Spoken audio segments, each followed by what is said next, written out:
well, you would start to see beings that were incomprehensibly strange, that were doing things that seemed impossible, that were manipulating high-dimensional structures or manipulating impossible geometries and topologies. Now, what am I talking about? Right. That's DMT. That's Exactly. T Yeah. that I'm talking about here. It's just insane that we're sincerely mining these visionary states for deeper information about reality. And then people that are intellectuals on the level of like you and Don Hoffman take these ideas seriously. But one of the other things from a metaphysical standpoint that's incredibly interesting is it seems like one of the things that is going to occur is we're going to hit some threshold where we sincerely prove that these entities exist, that they're real.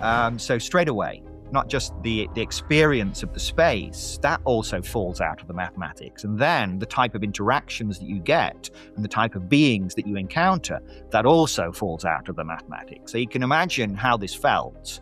I started to notice as I was working through the mathematics that this just, there it was. It was presented to me. That's DMT for you. You enter this extremely bizarre, incomprehensibly strange, high-dimensional, topologically unusual world that's populated by beings that are non-human, non-animal, doing impossible things. And that fell out of the mathematics. That was, as I said, that was almost a religious moment for me.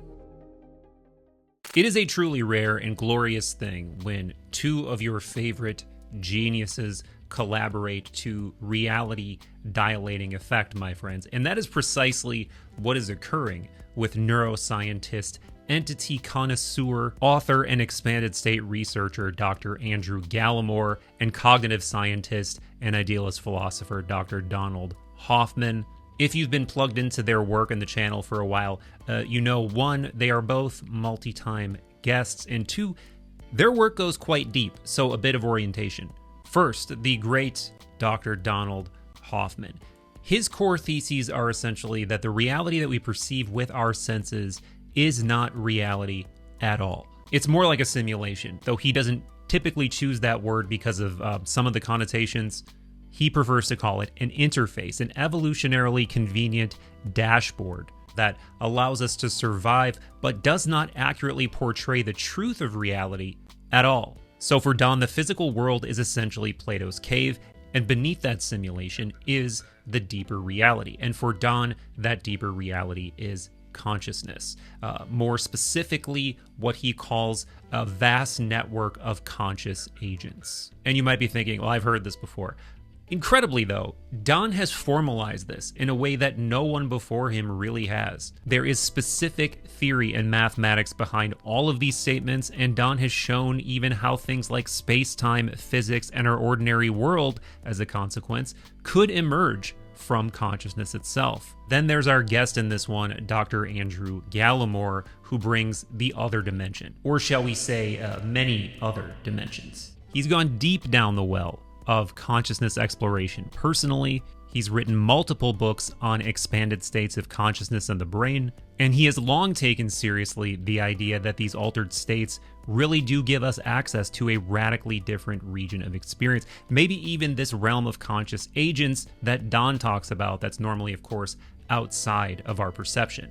So this conversation and Don and Andrew's collaboration more broadly explores what happens when Hoffman's mathematical model of consciousness meets Gallimore's decades-long investigation into the phenomenology, the experience of these expanded states. More specifically, psychedelic realms, entities, impossible geometries, and the possibility that consciousness itself is fundamental.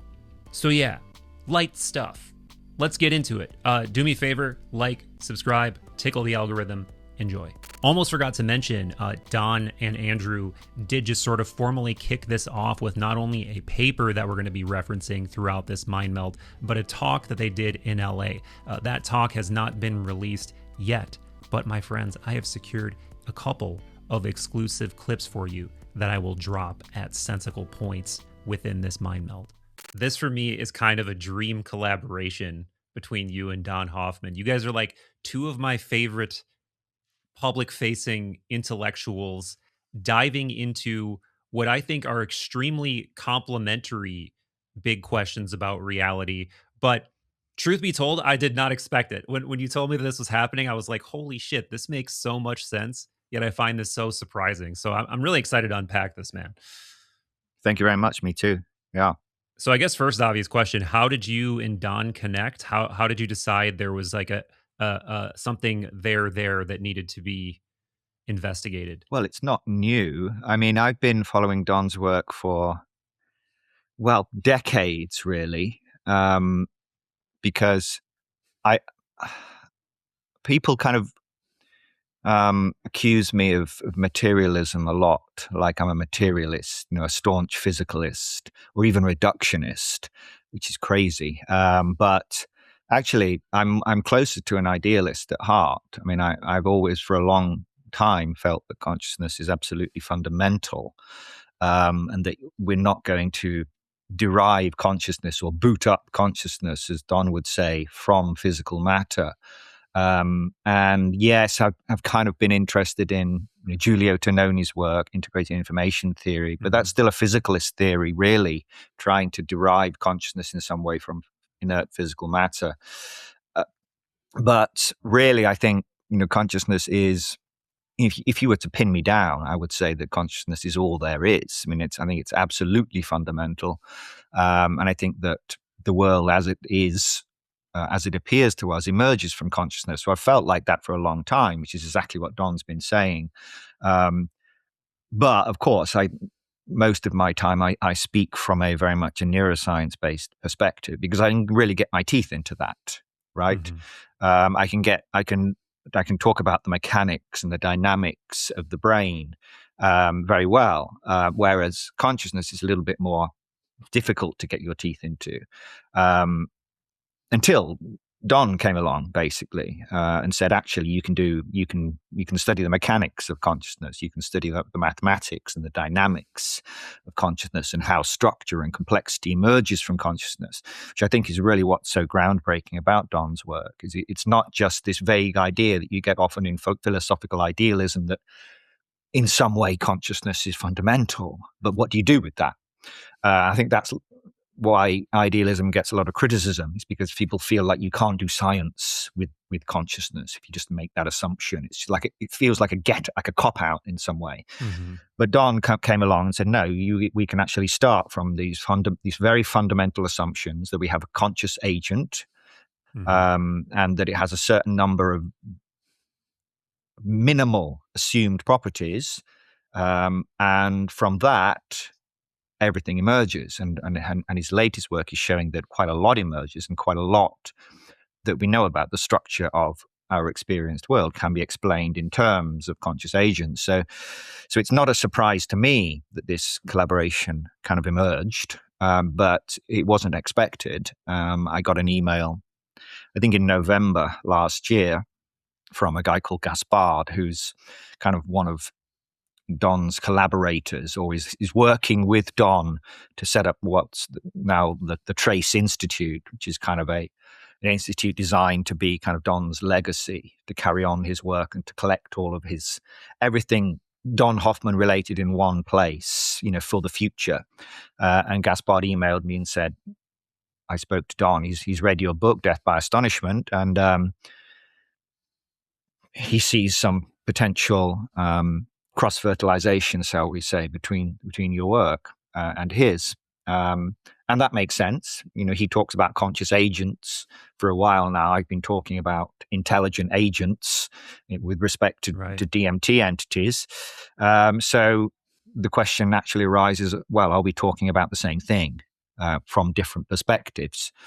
And so I said, well, let's have a meeting then, and we'll kind of hash it out and discuss it and see where it goes. And we sat and spoke for a couple of hours online and decided there and then. Well, I decided there and then. I said, let's put our heads together and let's write a paper and see where this leads, where this conscious realism, conscious agent theory, DMT connection, where it actually takes us. And it turns out that it took me to places that I didn't expect. And as we will see, it was what I consider to be one of the most kind of important and profound moments, really, of my working career studying DMT, because of what came out of the mathematics, basically. And you start seeing almost the entirety of the DMT phenomenology basically just handed to you, kind of falling out of the mathematics, as if to say, there it is, that's the explanation.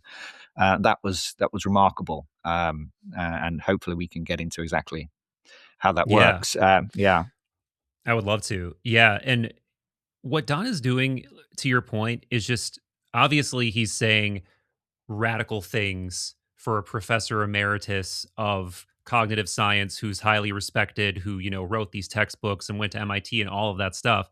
Some of these things I think most people watching this channel know at this point, but essentially the senses do not represent any of reality. They're an evolutionarily convenient illusion that allows us to survive. They're tuned to maximum fitness so that we can survive in this environment, reproduce, know what's going to kill us, but they actually don't give us any real information about reality. It's as if we're uh, interacting with like a computer desktop. And he is like totally happy to talk about it like virtual reality goggles. Last time I spoke to him, I brought up the Plato's cave analogy. He loved that. He thought that was totally appropriate as well. So yeah, but even still, yeah, radical thing to say for a guy of his caliber. But it's another thing completely to be like, also hold my beer or hold my pen or whatever analogy is best in this example. I will also derive physics from this. I will formalize all of these ideas into mathematics, like this idea of we are really swimming in these oceans of what Don calls conscious agents. These kind of, again, these formalized things to express the idea of these conscious entities that are probably all around us, which we also are, I guess, which everything also is to some degree. And he believes he has begun this process of actually deriving space-time, right? Like he's shown that you can derive space-time from yeah. these axioms that he's created, which is fucking insane, right? Like it's so I don't know of anyone else doing anything even close to what he's doing. His ambition is just uh very, very high, and it seems like he has the intellectual firepower to actually back it up. Yeah, I mean, not just space time, but I mean, relativistic effects. I mean, I think Hmm. in his latest paper, Traces of Consciousness, he derived like the Schrödinger equation from the interaction of conscious agents. I mean, he's in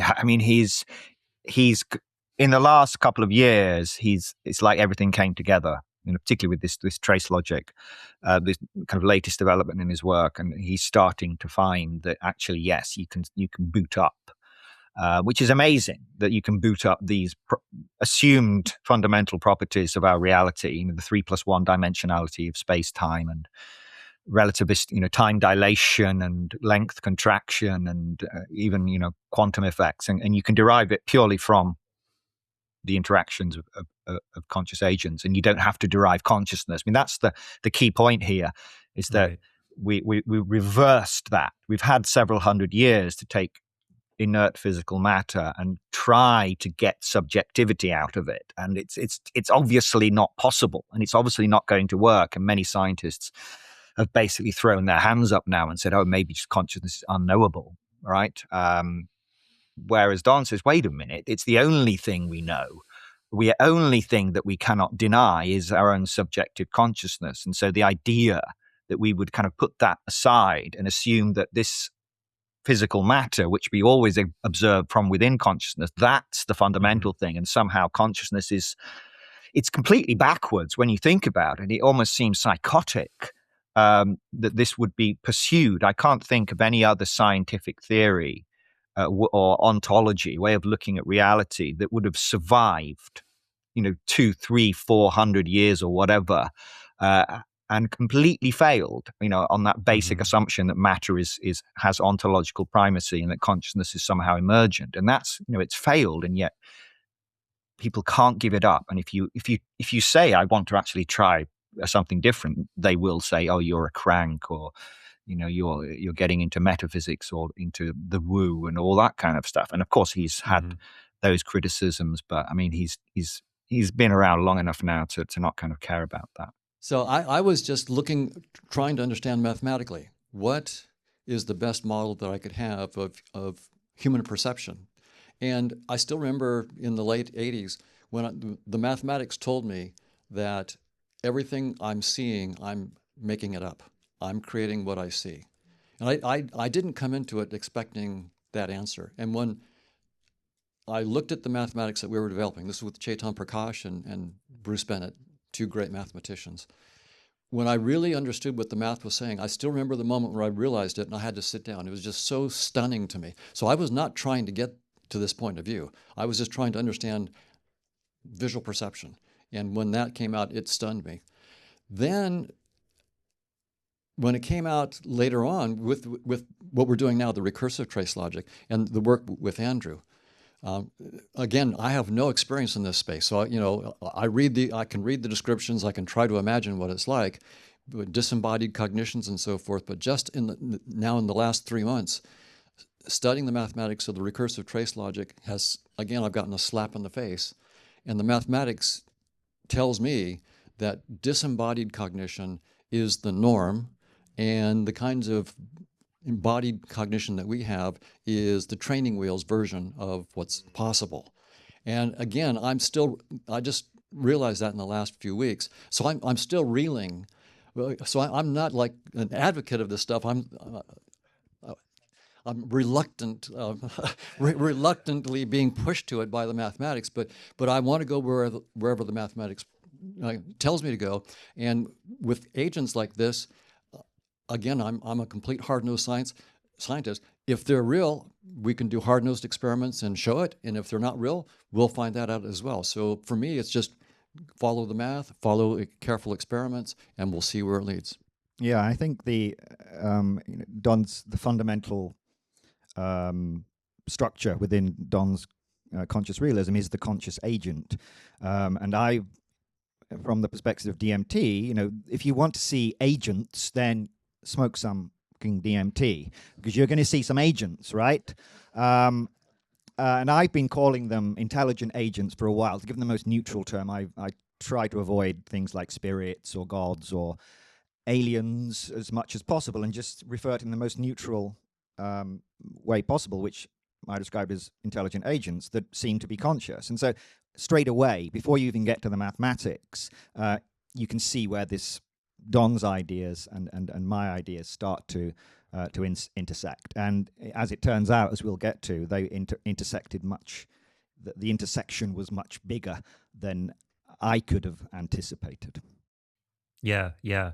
Well, you said some things kind of surprised you in terms of where this collaboration took you. And the other thing I do want to bring up before we dive deep into the nitty-gritty is, obviously it's music to my ears hearing you say that you kind of consider yourself an idealist and you think that consciousness probably is fundamental. But I feel like in the last couple of conversations you and I have had, you've sort of leaned a little more into that, because from earlier conversations and in your earlier books, it seemed like you emphasize this idea of like post-biological life that may evolve through some sort of like, unbelievable technology that could come hundreds, thousands, millions of years down the line. And at some point, maybe through a catalyst of some kind of insane technological leap, maybe, beings would evolve past their bodies into this sort of like disembodied, I don't know, digital ether or something like that. But have you sort of steered your interests away from looking at things like DMT entities, like this sort of post-biological, hyper-technological species or intelligence that we can't understand, to something that is more consciousness-based and maybe is just of a different kind of ontological layer or dimension of reality? How are you? Has it changed, or are you still kind of entertaining multiple things? I don't think those positions are mutually exclusive. I mean, I don't think that the idea that we would, transcend, when you say transcend our physical bodies, I mean, from the conscious realism perspective, our physical bodies are within the interface anyway. So, right. So I don't think that adopting this more consciousness perspective actually is kind of an alternative to my previous ways of looking at it. But certainly my previous ways of looking at it have been always focused on, quote unquote, the physical. Um, um, in that that's where I can really start to talk about mechanics and things. But ultimately, of course, from the conscious realism perspective, I'm still talking about consciousness. Right. I'm talking at the interface level, maybe, rather than kind of beyond the interface. But it certainly didn't escape my attention. I mean, I've often referred to what I call the data input problem. I've long said I think that somehow DMT is gating access to some alternate source of information, that you can't simply explain the emergence of the DMT space in terms of isolated neural activity, and that there must be some modulation, just as there is sensory information modulation of the normal waking world, from the environment. There is some alternate source of information that's directing and modulating the DMT experience. I've said that for a long time, and that's what I argue in Death by Astonishment. But it leaves this massive, glaring problem, which is, where does that information come from? It doesn't come through the kind of the senses as we understand them in the normal way. So where's that information coming from? And that's always been a problem for me. And yes, people say, oh, maybe it's coming from the subquantum, maybe it's coming from the ground of reality, and there are kind of ways around that. But what I found kind of remarkably is once you actually position yourself at the ground of reality, assuming that consciousness first ontology, conscious realism, once you position yourself there and start working from there, the problem disappears, and you basically, as I said, or DMT makes sense in its entirety. Whereas before there was this problem because it was kind of locked into this physicalist perspective. So I would say my position has evolved and is constantly evolving. But it's such a relief, actually, to be able to kind of sit with DMT and think, actually, this isn't such a great mystery anymore. I mean, that's kind of a remarkable thing for me to say, but it's kind of a huge weight off my shoulders in a way, and that I can say, actually, I'm kind of happy now with how I understand. I'm not saying I understand DMT completely. I'm not saying I have all the answers, but for me personally, there's no longer this nagging problem in trying to understand DMT, because it all sort of makes sense. If I was hit by a Shinkansen tomorrow, I could die reasonably happy that things kind of sit right in my head now about what is going on with DMT.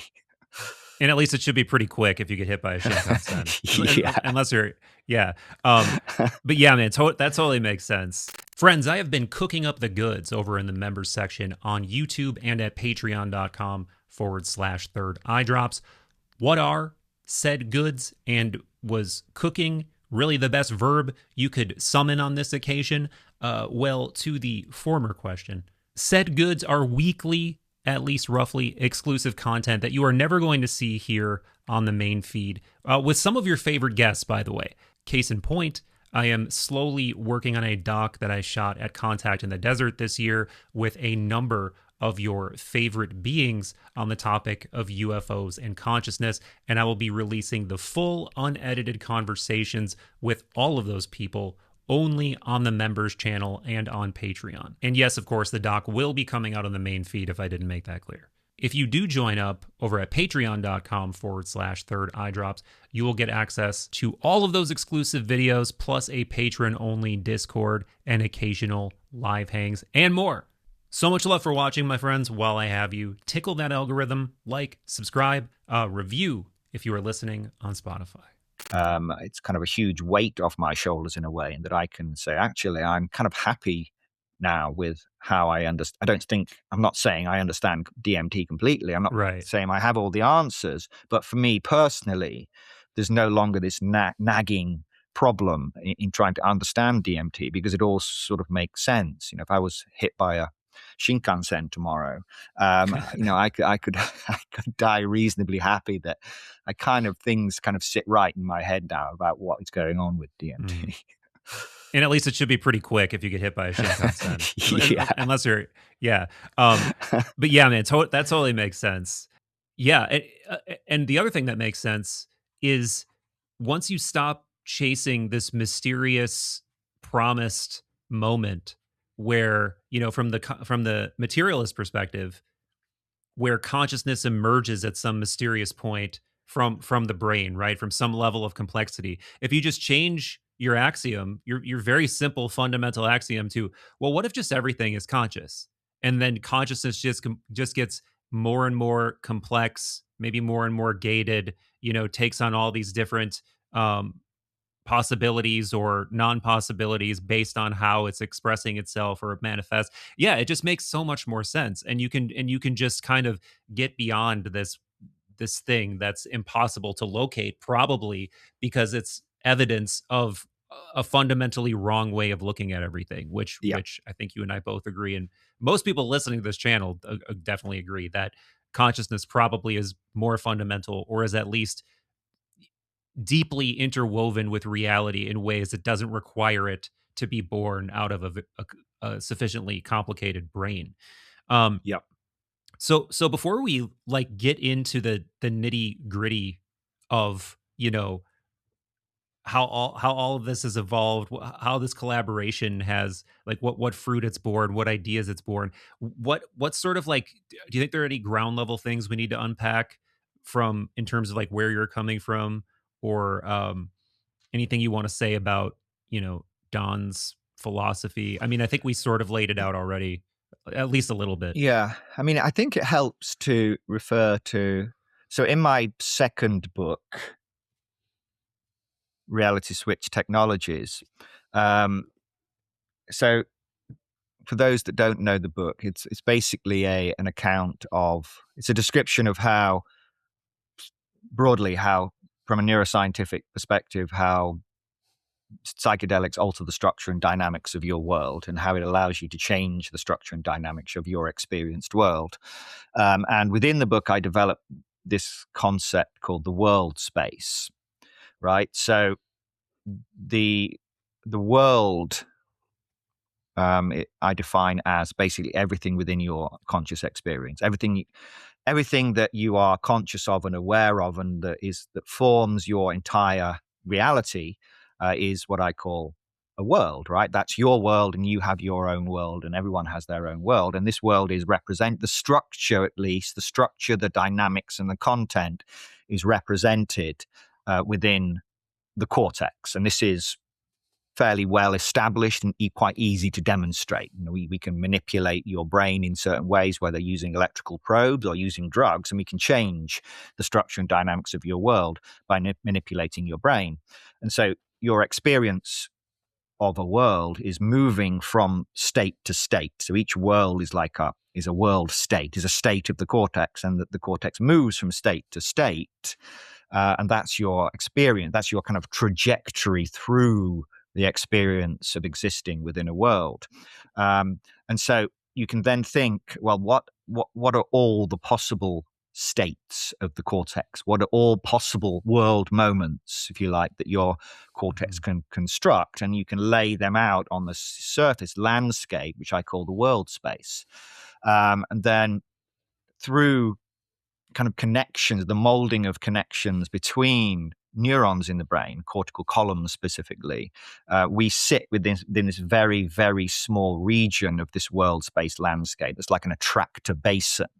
That's where we sit. And I call that the consensus reality space, which is a term that actually is carried over into the work with Don. But that's the basic principle, right? Is that you sit within this well of this world space landscape. So you're only ever really, most people only ever experience this tiny fraction of all the possible worlds that your brain could construct within the world, the entire world space landscape. And what psychedelics do broadly is by kind of perturbing or stimulating certain populations of neurons in the brain, they flatten that landscape and they allow the brain to kind of move out into alternate regions of the world space landscape. And then within one particular region is what I call the DMT space, which is simply this area of the world space, is where the structure and content and dynamics of the DMT world are represented. So that's been my way of talking about how psychedelics work. And you can think of different psychedelics that move you into different areas of this world space landscape, depending on how they perturb the brain. So that's kind of that's the fundamental. That's where we start. And then, but again, this only tells you how the world changes, right? It doesn't give you any information about how your relationship with the environment changes, right? How does this connect to other beings Yeah. or to what's going on outside of this experienced world? Because we know that sensory information is coming into the brain and it's kind of modulating. Your brain is constantly testing its model, its world, against its sensory information coming from the environment. And that way of thinking, it doesn't give you that. That's kind of a separate thing. So you still have this data input problem, is that you're merely describing a kind of movement across this world-space landscape. But as we will see, that data input problem falls away once we start looking at this from the Don's conscious realism perspective. Did that answer your Yeah. question? Yeah, no, it's a good start for sure. And I think, so again, just in the interest of people who haven't seen our previous conversations, obviously you take the idea that whatever we're interacting with under the influence of DMT, whatever these entities are, you take the idea that they could be real seriously. And you Yeah. seem open-minded to the idea that you could also be wrong. But it Right. also seems like as we go deeper into these rabbit holes, as we, the availability of extended state DMT becomes, maybe not pervasive, but more available at least. And the more possibilities we open the door to staying in this state longer, trying different experiments, we actually might make of course, we might make progress in demonstrating that to be true. But I'm guessing we've probably already made some progress to that effect, at least anecdotally, in a way that makes you kind of more and more open minded to it. Or do you Mm. think you've just been so, you know, you've become so associated to the idea that it's becoming like slowly easier and easier to swallow? Like that's one of those reality check things that I have to do all the time. Is it's like, am I actually getting closer to the truth, or am I just getting more and more comfortable with like ideas that still seem batshit crazy to the outside observer who's not into this stuff? But I have a feeling it's probably the former, and that through your interaction with the data and through anecdotes from people you trust, that you're probably getting closer and closer to feeling comfortable saying that there's probably an objective truth to these entities being real, and that objective truth clearly, as we're going to circle back around to, gels pretty neatly with what Don is saying about reality and the truth of reality and whatever these conscious agents are. Yeah, I mean, I think there's minimally I can say that there's a lot that still needs to be explained with DMT, and that I've said for many years now that DMT remains one of the true great mysteries, in that there is no simple explanation for why the brain should be capable of kind of and so reliably and so efficiently generating these inordinately complex alternate worlds filled with beings that are also inordinately complex and ineffably strange and bizarre and yet completely coherent, staggeringly complex, and entirely non-human, entirely non-animal. Nothing, as Terence McKenna used to say, nothing from our world is brought into that world. It seems to be many ways, entirely disjoint reality, and that doesn't. I still think that is very hard to explain. Why that would happen if this was just random neural activity or just the brain pattern matching. We hear this a lot normally from people who never taken DMT, and they don't really understand what they're talking about. They think it's just pretty patterns and little elves bouncing around like in some kind of dreamscape. But we both know that there's far, far more to it than that. But that's hard to get across to people, I guess. So I guess, most people will still say, oh, I sometimes see faces when I close my eyes, or if I push my eyeballs, it's the same thing, right? And people say, no, it's really not the same thing. But yeah, so that's what I try and do. And that's what I've been trying to do. As I said, many times I try to most of my time is spent trying to tell people what DMT is not and why Hmm. it's not just hallucination, why it's not just dream imagery, why it's not just random cortical noise, why it's not just a brain pattern matching and all that stuff. And then that leaves that space where I can say, actually, if you're convinced about that, then maybe we can start to entertain some other ideas. And yeah, I think there are many features of the DMT state that do suggest, as you said, that we're dealing with something objective, that there is something there. There is some kind of interaction going on between our consciousness and other conscious beings. Um, Yeah. yeah, and Don would say, well, all perception is the interaction between conscious agents, Hmm. and so that makes sense immediately. That makes sense from the Don Hoffman perspective. Yeah, yeah, it does. And yeah, and speaking of McKenna, now that you've evoked him, I feel like this is the kind of collaboration that he would absolutely just love. Like Oh yeah. seeing this realm, these all these realms of psychedelia, neuroscience, idealist philosophy coming together in a really respectable, deep diving way. He would love that, and I think and I think also you and your collaboration with Elusis would be something that he would just be so stoked about, particularly um, from this deeper exploratory sense making angle that I think you bring up in the paper actually. And if not in the paper, we've definitely talked about, which is like part of this is going to be bringing in experts from various disciplines and seeing, what sense or additional sense they can make of this mystery from their own unique perspective as a creative, as a mathematician, as a poet, as a other neuroscientist, like whatever discipline. And I think it's going to have to be that kind of multi-angular think tank collaborative approach for us to ever scratch the surface of this, and maybe throwing all of that into AI or something, and I don't know, it's gonna take some kind of really um multifaceted effort. But I feel like now we're actually starting to see the pieces of what that effort could be, what the technologies behind it could be, is particularly with the advent of extended state DMT. Um, but to spin this into a question and back to your work with Mm. Don, did he communicate to you if there was a point where he started to take this idea of DMT entities seriously? Because from my understanding, he's very into meditation. He always seems very open minded and open to entertaining a lot of different ideas. Well, I know that Don is certainly aware of DMT and psychedelics, and many people in his interviews had kind of mentioned, because the connection is kind of obvious in a way, at least superficially so, and it would turn Yeah. out much more profoundly so. But so many people had certainly mentioned to him about DMT and other psychedelics, but I don't think he'd really, until he read my book, I don't think he'd really deeply considered how exactly that might work.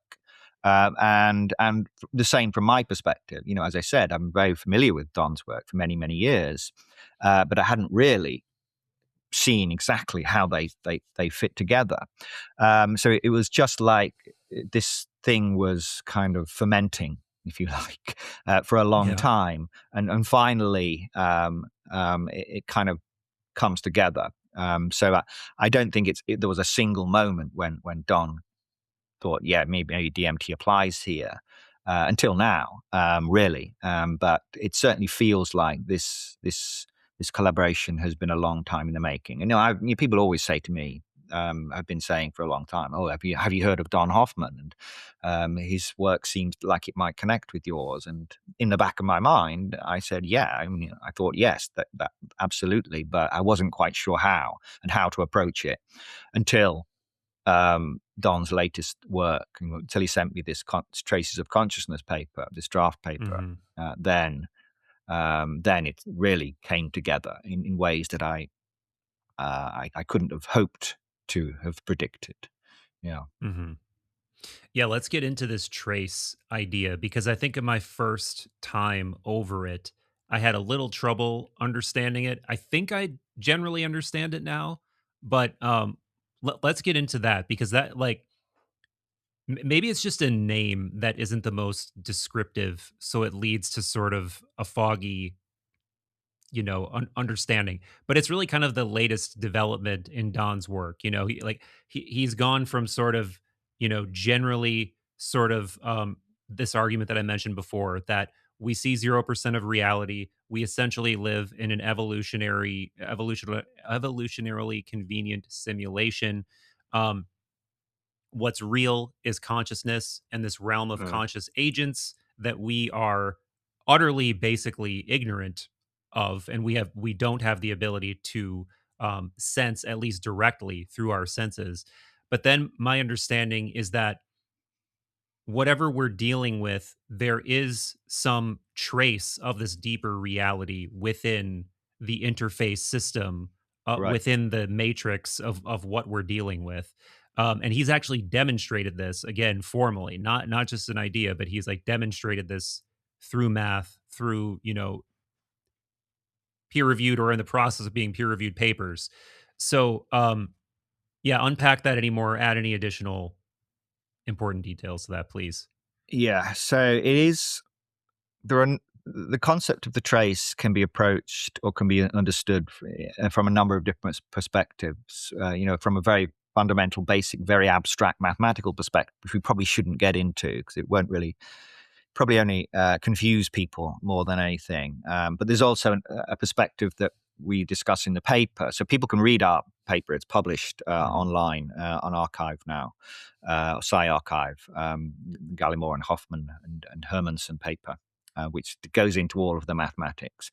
But okay, so I guess it's best to start with what a conscious agent is, and that will lead us to the trace.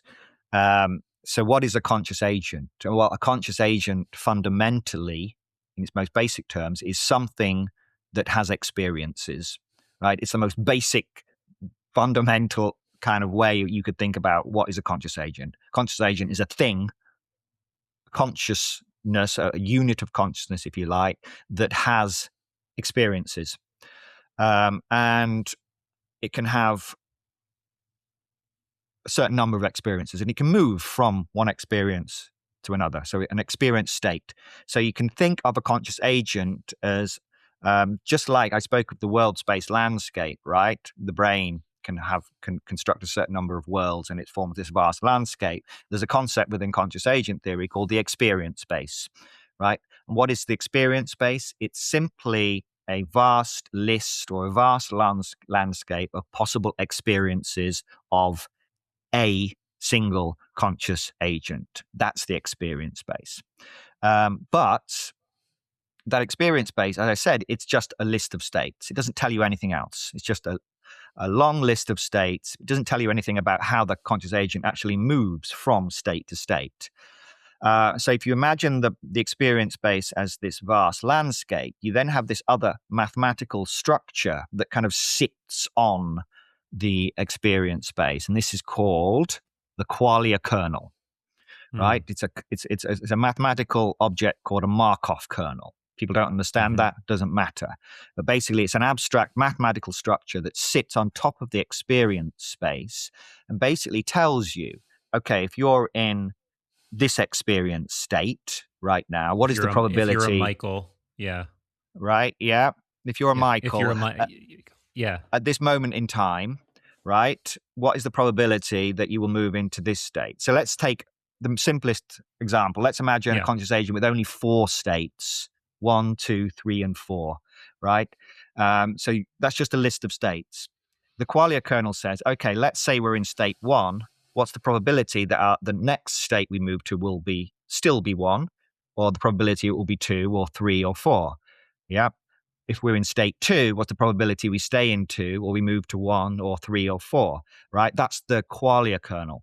And that sits on top. And so that gives your dynamical structure to the experience. So the experience is all the structure and the content of the experience, everything, but only in a single kind of moment. Whereas the qualia kernel allows you to see how that evolves over time. So it actually gives you the trajectory through experience space, basically. And so this is this, in a conscious agent, this is this very large, or it depends on the conscious agent. I mean, this is something we'll get into, but there are there's no limit to the size of the experience space for particular conscious agents. So some conscious agents will be very limited and some will be much vaster. But we assume that we're a conscious agent. I mean, that's not assumed at all in conscious realism, in conscious agent theory, that we are a single conscious agent. But let's assume that we are a single conscious agent. We spend almost all of our time within this very small region of the experience space, right? This is the same idea. I spoke about the consensus reality space, right? As being this attractor basin within the world space landscape. Same idea in conscious realism is that the conscious agent, the qualia kernel, if you like, is kind of evolves such that it keeps the conscious agent within this very narrow region. And again, I call this the consensus reality space within Don's formalism as well. So we sit within this this consensus reality space with just this very narrow region of this broader experience space. And so the states of within the consensus reality space, we tend to move between those states. There's a very high probability that we move between states within this consensus reality space. And so basically we kind of asked ourselves, first of all, a very simple question, which was like, okay, if we sit within this very narrow region, this very small region of the broader experience space, how do we get out of that? How are we able to explore other regions of the experience space? And if so, what would that be like? That was the first question we asked, right? And so we know that the states, the experience states within the consensus reality space, they form what's called a community. And a community simply means that when you are within one of those states, you tend to move to another state within that community. So you're kind of locked within there. What you can do is if you can perturb the system sufficiently and push it out of that consensus reality space, you could kind of launch it into a different region of the experience space where there might be other communities. Right? And you might get stuck there for at least temporarily while there's kind of perturbation, already where people might be able to see where we're going with this, right? Now, what's interesting, right, when you do that, you have to remember, again, this qualia kernel sits on the experience space and gives it its structure. But the qualia kernel only applies to the region within which of the experience space. So you can think of two flat planes, if you like, right? And the qualia kernel kind of sits on top. And if you're in this region of the experience space, then that region immediately above, that part of the qualia kernel kind of applies to you. It tells you how you're moving within that region of the experience space. And the qualia kernel has evolved, in our case, to kind of regulate or impose the way that we experience the world. So this 3+1 dimensionality, for example, of our world, that's imposed by the qualia kernel. That this dimensionality and the structure of our world is actually imposed. The way that our way of being, as Don calls it, within the world is imposed by this qualia kernel within our region of the consensus reality space. But once you move out of that, right, those evolved constraints need no longer apply. There's no need to assume at all that when you move into this other region of the experience space, that it's going to be a 3+1 dimensional world that kind of seems like this one, but maybe slightly different. It could be entirely different in ways that are incomprehensible. The dimensionality, the geometry, the topology, even the way that time works, where everything works within that experienced world, within that other region of the experience space, could be completely different, right? And subjectively, if you were to do that, it would be probably completely confounding. It would seem completely impossible. Things would happen that don't make any sense. It would be, the dimensionality would be different, the topology, the geometry, nothing would make sense. And it would be utterly bizarre and bewildering and shocking, right? So already people can see kind of where this mathematics basically, and this is just pure mathematics, right? It's purely abstract, and yet straight away people should be able to see where this gets to. Now, if I may continue, of course, if everything's fine so far. Yeah. So this so far, you're just fucking with my worldview, but it's all fine. No. Right, but this qualia kernel is very interesting. Yeah. So interesting, I need to take a little sip of my electrolyte drink before I discuss it.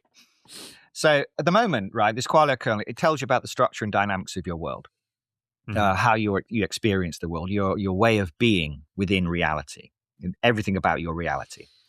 But it does something else. The qualia kernel actually is in mathematical parlance, is a composition of three other kernels: the perception kernel, the decision kernel, and the action kernel. So what are these?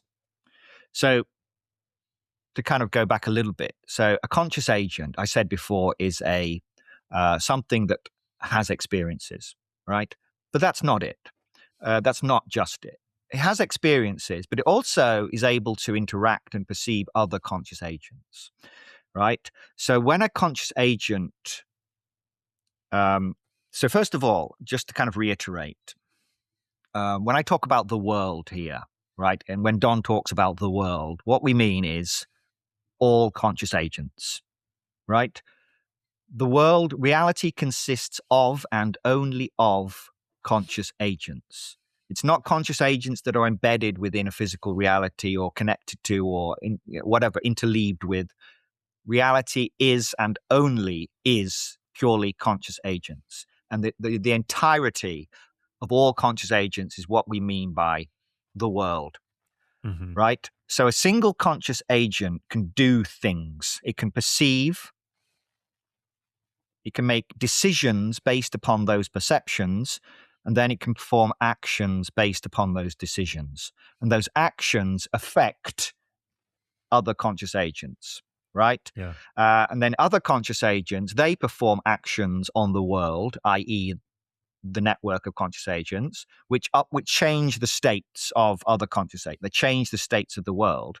And then through your perception kernel, you can perceive those changes, and they affect your experience. So that's what perception is, right? So this network of conscious agents starts to emerge. With all conscious agents, they're perceiving, they're making decisions based upon those perceptions, and then they perform actions on the world, which updates the states of all the other conscious agents, and all the other conscious agents are also perceiving and deciding and doing action. So all this is kind of happening all the time.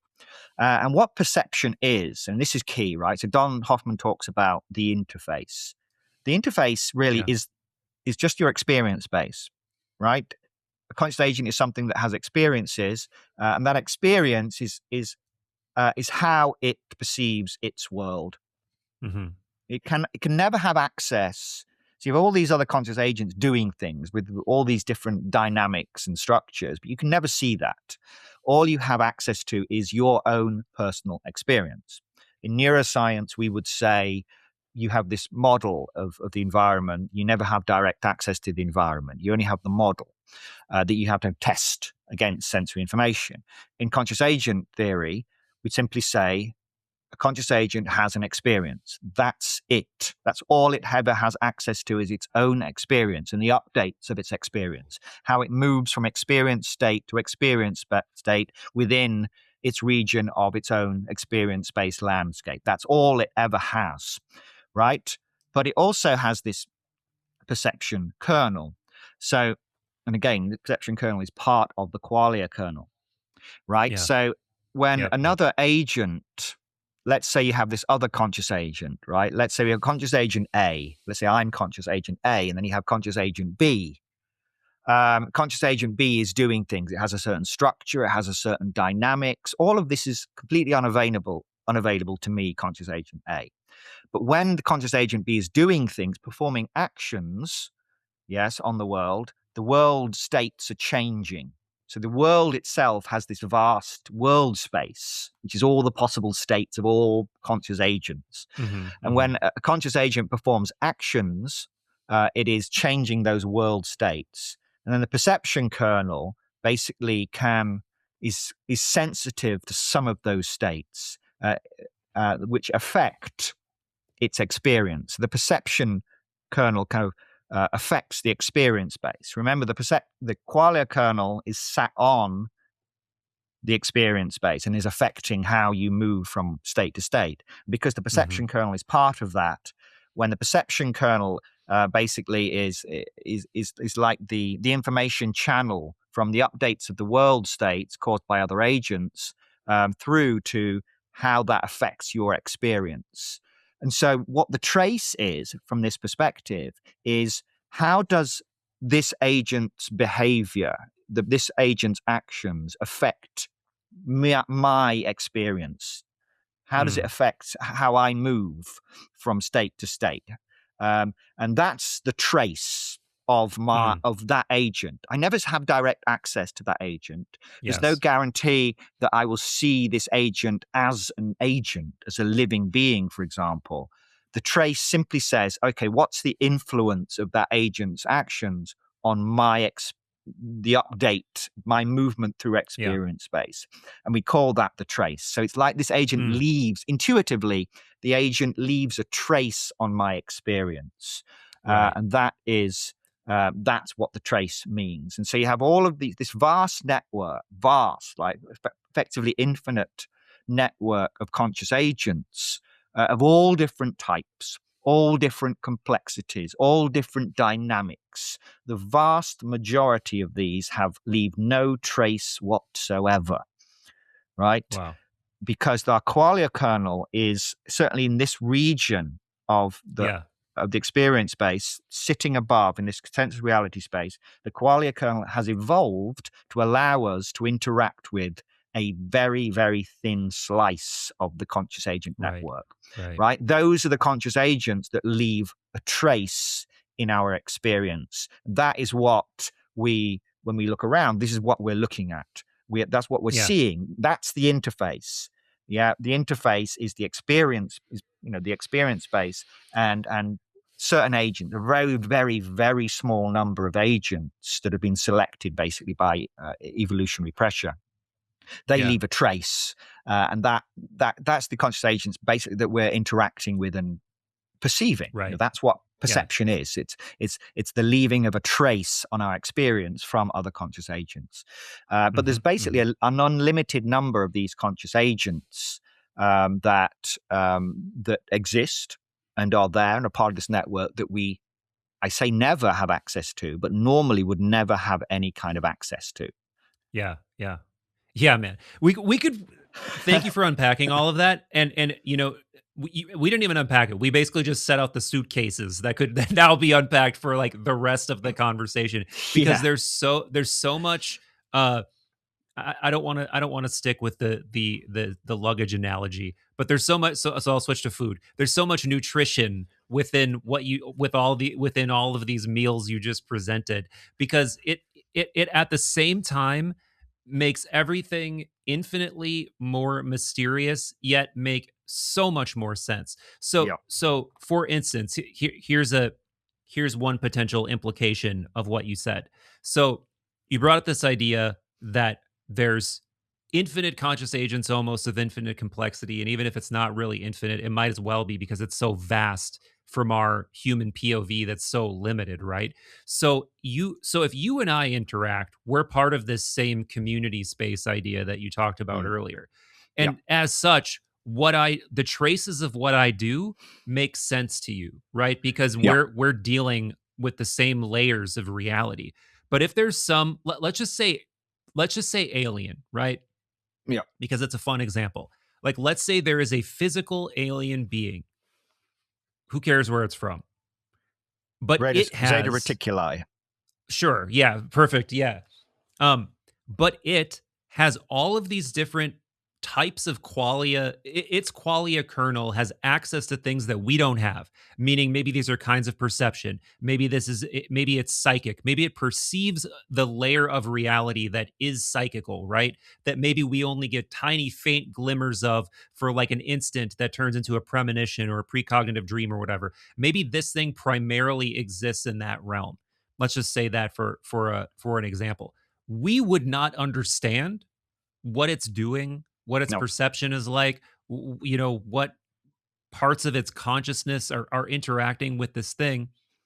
So, and that's a fairly easy example, right? Because Yeah. it's something that maybe we're kind of bordering on.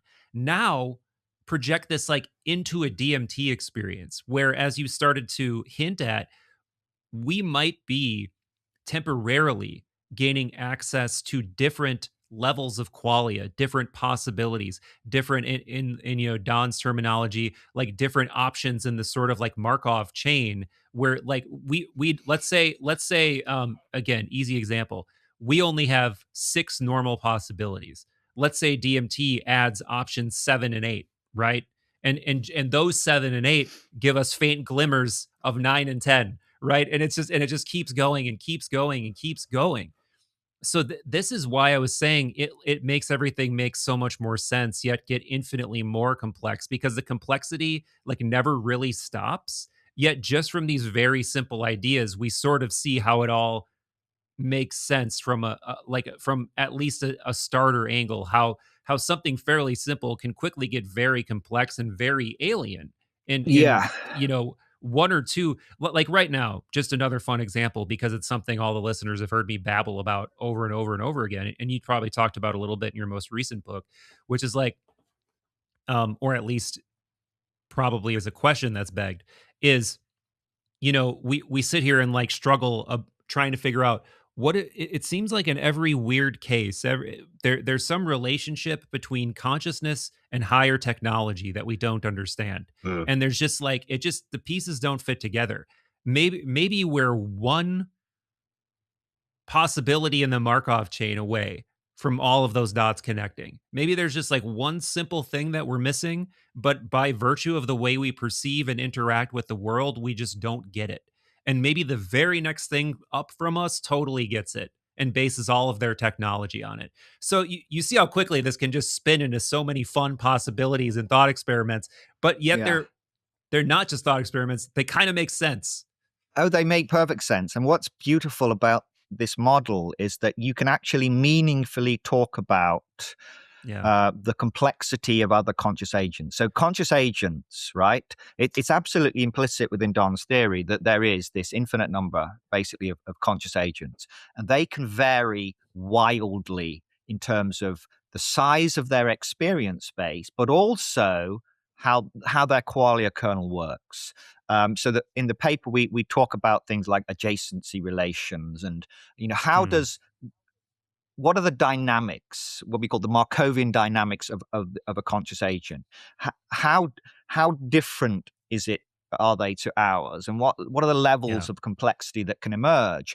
And then you can start to ask, well, wait a minute, why do we experience? Why are we able to perceive certain conscious agents but not others? And there are a number of possible ways of thinking about this, but one way is something we call representational reach. So a conscious agent, as I said, is doing things, performing actions, right?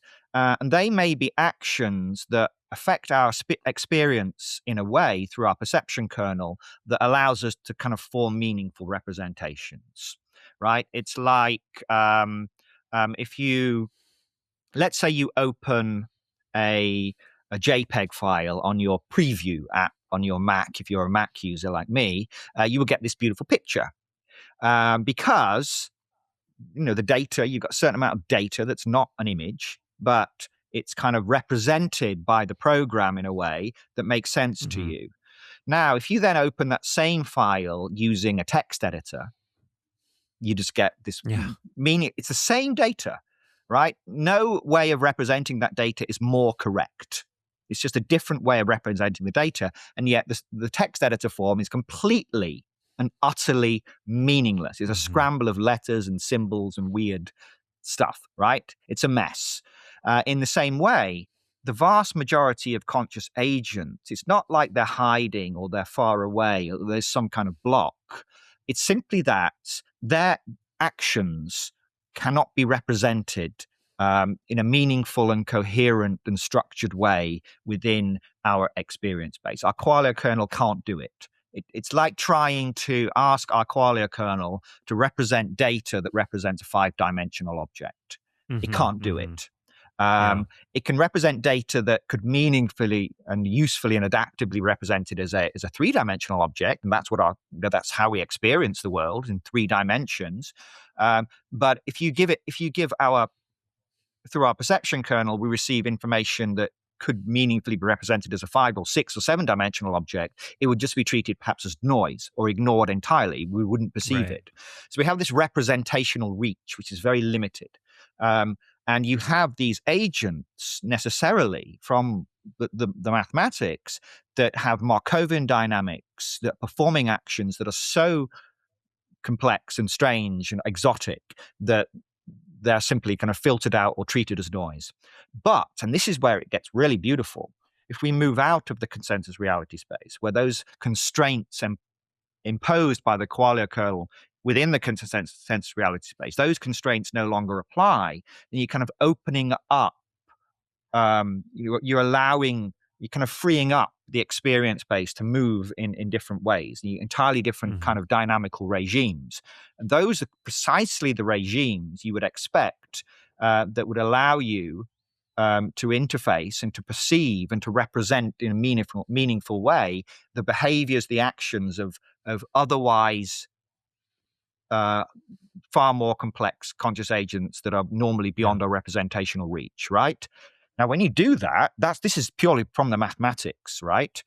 You think, well, what would that be like? Well, you would start to see beings that were incomprehensibly strange, that were doing things that seemed impossible, that were manipulating high-dimensional structures or manipulating impossible geometries and topologies that would make perfect sense to them. I mean, that's how they experience. That's the kind of their experiential manifold that they exist within.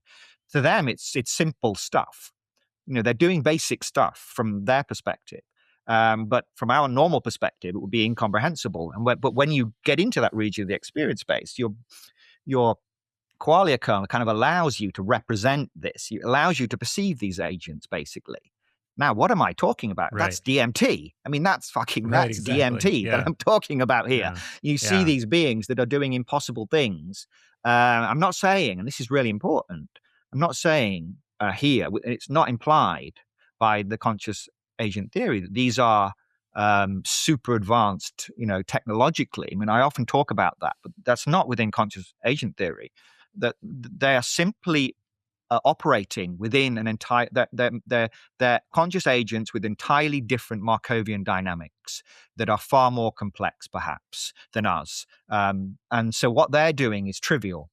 It's like teaching toddlers. There's a great TRIP report, which we quote in the paper, that says they were showing me these impossible high-dimensional geometric structures, and I got the feeling like it was like teaching toddlers triangles and squares and pentagons, right? To them, it was just trivial stuff. Not because they're super smart, not because necessarily they've advanced beyond us, but simply because these are agents that have existed and exist that operate within an entirely different experiential manifold that have much higher and much more exotic types of Markovian complexity. So straight away, DMT, not just the experience of the space, that also falls out of the mathematics. And then the type of interactions that you get and the type of beings that you encounter, that also falls out of the mathematics. So you can imagine how this felt. And this wasn't kind of forced. We didn't try and derive DMT. It's just I started to notice as I was working through the mathematics that this just, there it was. It was presented to me. That's DMT for you. You enter this extremely bizarre, incomprehensibly strange, high-dimensional, topologically unusual world that's populated by beings that are non-human, non-animal, and that seem to be much more complex and strange and doing impossible things. That's DMT, and that fell out of the mathematics. That was as I said. That was almost a religious moment for me. I kind of feel this kind of mystical experience, like, oh, fuck, there it is. It's kind of, it fell into place. And yeah, what more can I say? Yeah. Yeah. Conscious agents that were completely imperceptible, that evolution had filtered out, suddenly become perceptible.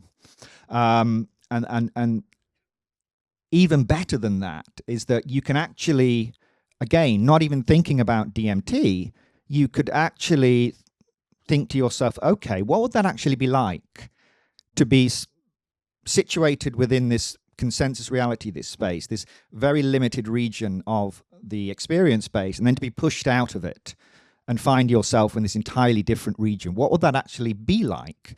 Well, the geometry and the topology of the experience of your world would change dramatically.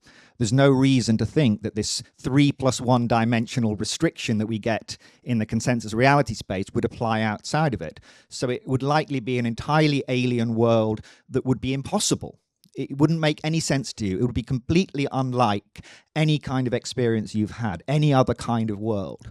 The beings that occupied that space as well, the intelligent beings, the other conscious agents or beings with which you interact with, would also be completely alien in ways that you could not have imagined or anticipated. In other words, almost the entirety of the phenomenology of the DMT experience, that's DMT, right? Going to a world that is inordinately complex and extremely strange and geometrically and topologically different, occupied by beings that have no relationship to the beings that you normally interact with. That's DMT. And that basically, for want of a better term, fell out of the mathematics. And that, to me, when that happened, that was a really deeply profound moment, because DMT suddenly went from being inexplicable to basically all making sense. The whole thing just fell out of Don's model. I could not have, for one moment, have anticipated that we would basically boot up the DMT phenomenology from this very abstract mathematics, and that's what we've been able to do. And I think it's it's a huge testament to the beauty, magnificence, dare I say, of Professor Hoffman's model, that we've been able to achieve that. Thank you. Don, do you agree with Andrew? And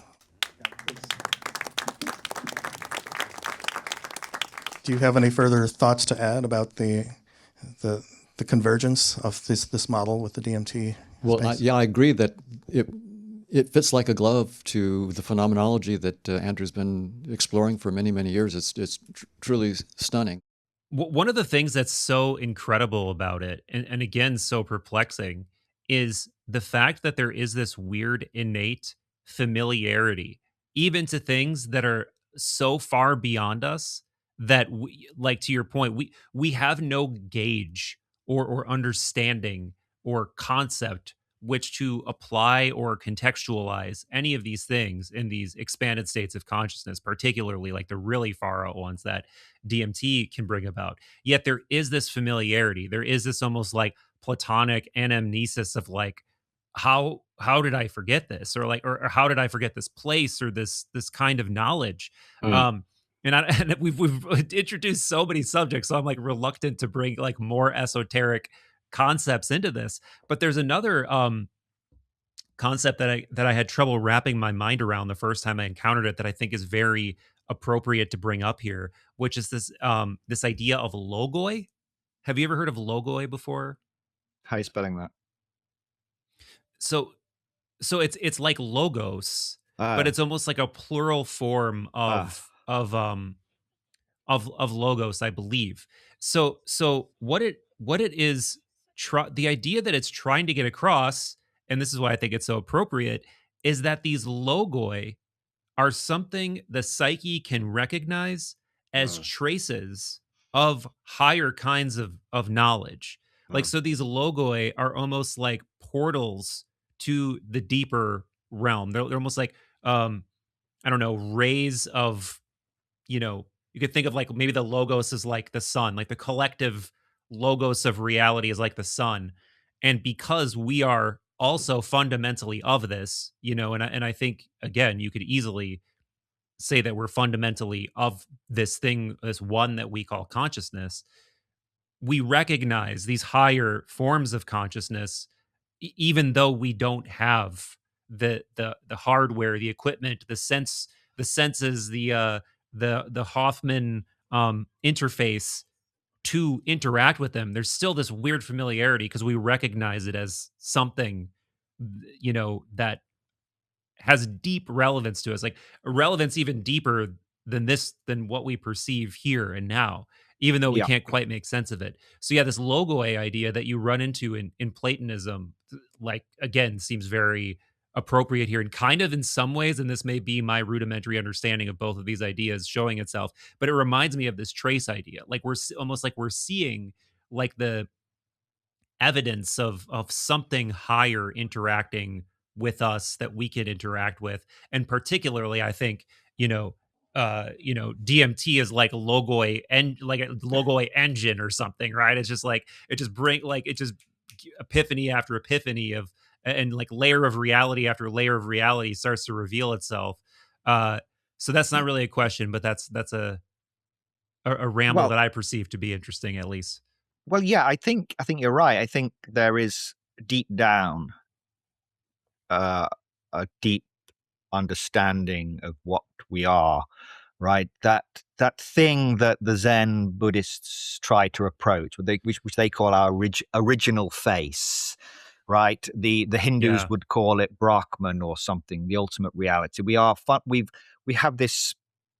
We're too focused on the interface, if Don Hoffman might say, right? Yes. Because Right. that's all we can ever experience. But deep down, we kind of are fundamentally aware of what we are, which is consciousness, right? And so when we're pushed out of the normal interface and forced to confront other conscious agents, um, it's almost like all of that conditioning of self and other and the familiar and the unfamiliar and all that stuff, all that baggage is gone, and we're just confronted with other conscious agents, and there's a recognition perhaps there of what they are, Yeah. but we can't verbalize it, we can't get at it, but we know, and that's why Right. I think it's so familiar.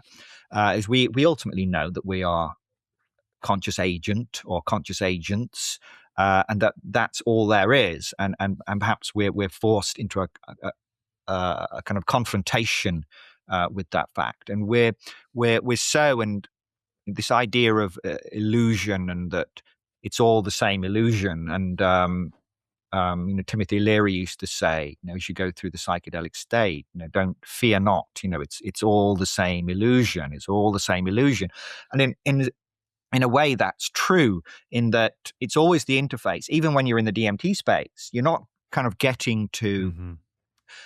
a deeper reality or getting closer to reality. It's always the interface. Really? You can only experience reality through your own experience. That's tautology. It's obvious, right? But that's Yeah. really all conscious realism is saying, is that the interface is simply your experience, right? And the way you move through the experience base, that's your interface. And that is also applies when you move Mm. through different regions of the experience base. You're not going deeper, you're not going higher, you're not going lower or anything like that. You're simply moving into a different region of the experience base. You're exploring a different region of the experience base. But what changes is how you interact with the conscious agent network, right? So the number of Okay. conscious agents and types of conscious agents you can perceive and interact with, when I say perceive, that leave traces on your interface, right? That's very limited. That's limited by your qualia kernel. When you move into these other regions of the experience space, Mm. those rules no longer apply. Or what I should say is that the your conscious agents that before didn't leave any traces on your interface start to leave traces, because they can, because your interface can now represent their dynamics that the kind of traces of their dynamics in a coherent and meaningful way. And that's why you literally start to be able to perceive and interact with other conscious agents that were completely imperceptible before. So it's like we have this vast playground available to us and it's not just DMT. I mean, people will, high dose psilocybin or ketamine. I mean, we're both familiar with John Lilly and his work, and he was describing going to these vast, weird digital world with these strange kind of alien type intelligences. I mean, he was entering a different region of the experience base again. And it goes back to, again, what I presented in reality switch technologies of this world space landscape. And you can explore different regions. And within different regions, how you interact with the broader conscious agent network will change as well. And so the types. So when I go to the DMT world, I can no longer interact with this conscious agent that I call Michael Phillip.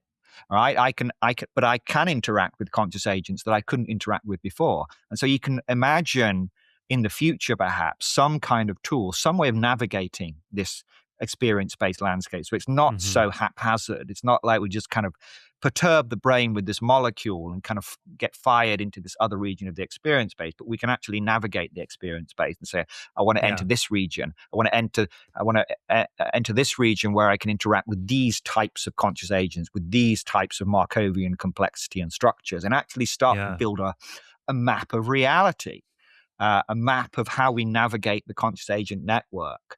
That's a beautiful idea.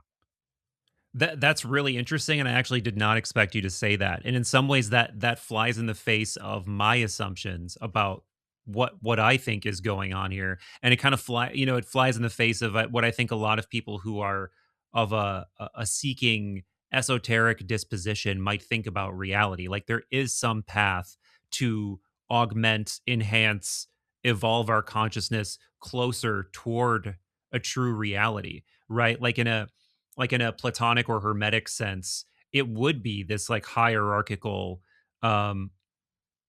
metaphysical worldview where, yes, we are, like an emanation of this one, but we are of like a lower hyparxis or a lower layer of reality, and things from that higher realm can interact with us, but we can't really interact with them under normal circumstances. But it sounds like from what you're saying, your understanding, or at least what this theory is putting forth, is that it's all just experience, and no experience is necessarily superior or inferior. It's just different ways of exploring this space or these interfaces of consciousness. Yeah. So you can place a hierarchy in terms of, so for example, you could imagine a conscious agent with a very narrow experience space, right? And a very limited complexity. That would be very different to a conscious agent with a much of a broader experience space. And then you can imagine a conscious agent much larger. And Don Hoffman talks about this idea of tracing down. You can take a Markov matrix and you can kind of trace it down into smaller and smaller Markov matrix and take kind of pieces of it. So you can create this kind of hierarchy, but you have to be careful not to assume that what we're saying is that with DMT is that you're kind of necessarily, that you yourself are becoming more expansive or going higher up in the hierarchy. That might be possible. I'm not saying that that's impossible, that can't happen, because you can. There is some place in the mathematics for this kind of merging of conscious agents, right? So one conscious agent merges with another conscious agent to form a larger conscious agent. That's possible, perfectly mathematically acceptable. But we're not talking about that here. All we're talking about here is us as a conscious agent now, basically being able to explore our experience base. We don't have to expand. We don't have to join with other conscious agents or anything like that. We simply have this vast experience base that we can explore, but we don't. We are locked within this very, very small region of our possible experience now. And what DMT does is allows us to explore a different area of all possible experiences for us as a conscious agent. And that then changes how we interact with the broader conscious agent network. It allows us to interact and perceive with conscious agents that we normally couldn't perceive. And that is not just kind of an idea, or that is what the mathematics tells us. That literally falls out of the mathematics, that the types of conscious agents, the number of conscious agents that you can interact with in this region of the experience space is likely to be very different to the conscious agent you can interact with in this region of the experience space. And so it's like kind of putting aside ideas of, well, how can we evolve? Can we form larger, become part of a larger conscious agent? That's all possible, but that's future work, shall we say? Yeah.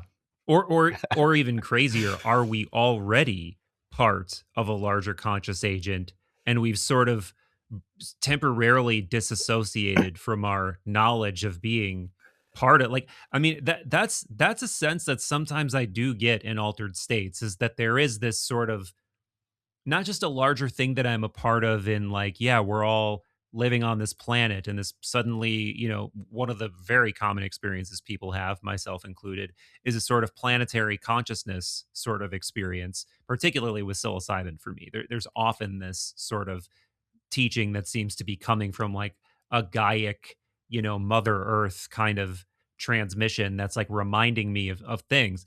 But I also sometimes get the sense that there's this this larger thing that I am uniquely part of. And, of course, you could extrapolate this into ideas of an oversoul, or, you might be part of a chain of beings or descended from, I don't know how to think of it. But again, because of the flexibility of this theory, an idea like that kind of makes sense. And it's not an illogical idea that has to be reduced to, hand wavy, new agey, or esoteric things. There's actually a way to formally show that totally makes sense. Yes, precisely. I mean, as I said, it's kind of an assumption. We assume that we are a single conscious agent, but actually there's nothing in the mathematics that says that this thing I call me as a human actually is a single conscious agent at all. And I can't make the same assumption about you either. And again, it's like within conscious agent theory, since everything is conscious agents, all perception arises from the perception of other conscious agents, always, right? So when you're perceiving, even the kind of the distinction, and Don makes this point a lot, the distinction between the animate and the inanimate falls away, because everything is conscious agents. And so there are the difference between what we call in the paper an agentic dynamics. So these are patterns in your interface that you recognize as being living beings, as animate things, right? And then we have non-agentic dynamics, which are things that have different properties, and we would say they're inanimate. But actually, within conscious agent theory, there's no fundamental ontological difference. And if you've ever taken psilocybe mushrooms and hugged a tree, right? It's a very kind of hippie thing, but it's a beautiful thing, because there is this real sense of life and awareness, and it's like this consciousness. Or it's hard to explain, but there's something there. A tree is, we know it's living, but it's also kind of an inanimate object in a way. But of course, when you take psilocybin, it feels like you're getting a greater appreciation for that fundamental fact that everything is part of, and in a way it is all unified, it's all consciousness. That's the oldest message that now we can give mathematical structure to and then formalize that. But yes, everything is consciousness. All perception, everything we experience is from this interaction of the vast conscious agent network.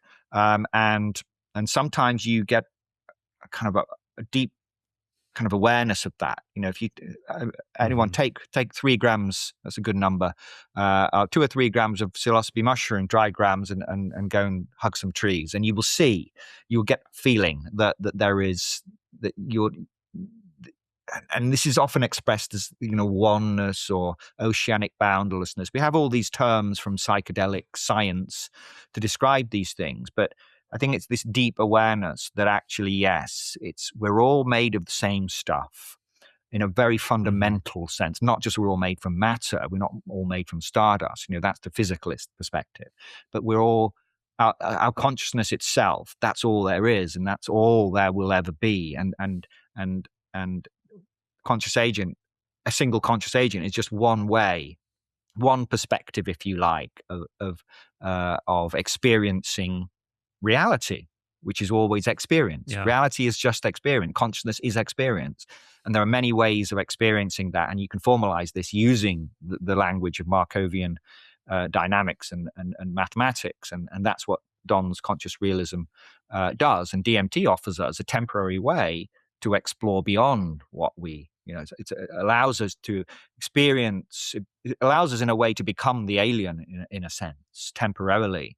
And that we can start to experience worlds and ways of being that are completely different to our normal. We are locked. You spoke about this idea of a hierarchy. There is a sense that you can't help. And I know Don is discouraged by his mathematician colleagues from saying this too much, but there is this sense that we are trapped within one of the lowest levels, 3+1 dimensionality. It's about as simple as you can get. And when you move out of that, DMT will take you out of that. You can actually see, there are many ways of being, many ways of experiencing reality that are far more complex and far stranger and far more magical and wonderful and incredible and beautiful than this very beautiful but somewhat limited way of being that most people normally experience. Mm-hmm.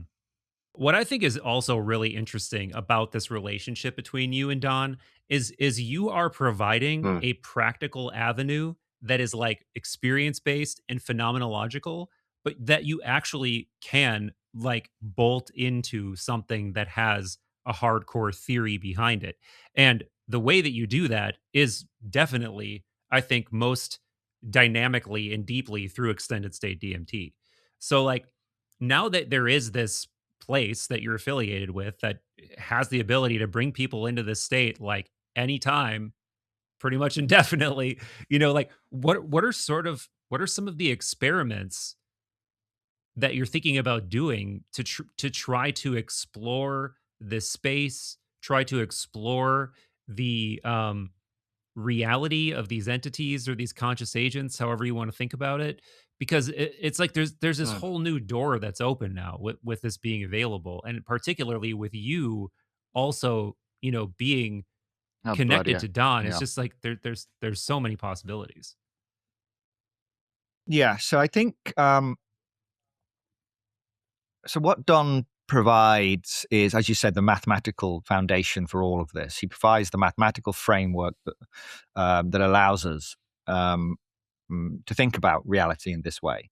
But what's limited in Don's work is that he only had access to this way of being, if you like. He only had access to this limited region of the experience base, right? He can try to derive 3+1 dimensionality of space time and Schrödinger's equation and relativity and all that, which is incredible.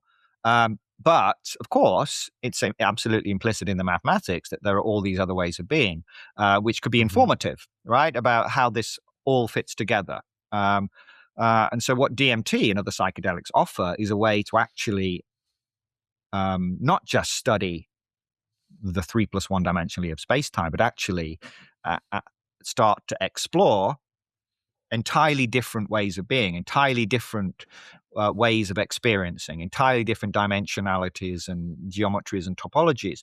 And that could be immensely informative in terms of how we can connect the mathematics to actual experience, right? Can we try to understand, what is different, right? We know that the DMT space is very different to the normal waking world, but in what way? What's actually changing here? What's actually going on in the conscious agent? What are the actual mathematical changes? How can we derive those and say, actually, when you take DMT, the conscious agent does this. This is happening. This is happening to the qualia kernel. This and start to map reality or map a conscious agent in a more formal way. You can only do that if you've got access to the whole experience space, basically, or much larger regions of the experience space.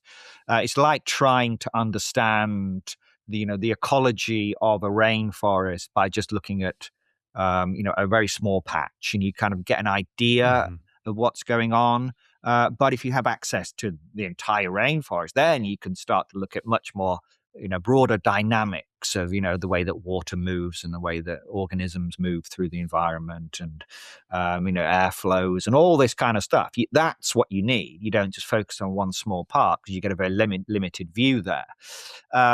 So that's the key, is that DMT allows us to explore entirely different ways of experiencing, and then connect them and try to understand what the changes are. And to do that, of course, you need to, we have very good formal and precise models of this way of being, what we call consensus reality. We can measure it, and we've been doing that for a long time. That's called physics, right? But we don't have that for the DMT space yet. There are people, like, you spoke to Andres Gomez Emilson recently, I think, and he's doing that kind of thing, right? Actually looking at what is... a year ago. Yeah, like what's the mathematical structure? What is the kind of the dimensionality? What is the geometry? What is the topology of the DMT space? What's actually different about it? What's going on? And then you can take that and connect that then directly back to the mathematics and say, okay, well, if this is a 7-dimensional space, or this is a particular type of manifold, or whatever, then you can start to piece together what changes took place within the conscious agent in order to cause that change. And so one type of experiment, to answer your question, is very much, going back to the rainforest idea, is sending in people with very specific skill sets, whether it's a mathematician or geometer or topologist or a linguist or whatever, sending people in with very specific skills and saying, okay, we want to study this aspect. We want you to look at the geometry of the tilings on the dome, when you go into the DMT space. What are these patterns? What is their actual mathematical structure? What is the dimensionality of the space? All these kind of questions you can send in people, rather than just sending in people that are kind of normally the way you like do me. it. People like you or people like me, right? You send, okay, do you have experience with DMT? Yes. Great. Do you have high blood pressure? No. Have you any heart conditions? No. Okay, thanks. Here you go. Go in, tell me what you see. And that's how Strassman did it. And I'm not blaming him. This is just the way it's done, right? You send people in, and then they report back on their experiences, and you get trip reports, which are very interesting and very useful. But what you don't get is the fine-grained information about the fine detailed structure of the space and of the entities within the space. And now we can do that, as you said, with DMT-X, which was developed by myself and Rick Strassman, or at least proposed by myself and Rick Strassman back in 2016, which has now been validated by Imperial College, first of all, and other groups since. And now we have this Eleusis retreat research center, which allows you to send people and to answer these very specific questions. Outside of a university setting, you can send people in for extended periods of time to ask these kind of questions, to get fine-grained, detailed information about the space. And then you take that information back to people like Don Hoffman and his mathematician friends and say, okay, what sense can you make of this within the conscious realism framework? And I also should say that if anyone wants to do DMT, go to elusismind.com and anyone can go. It doesn't have to be, you don't have to be a mathematician to experience DMT-X. You can actually go to the retreat in the Caribbean. Mm-hmm.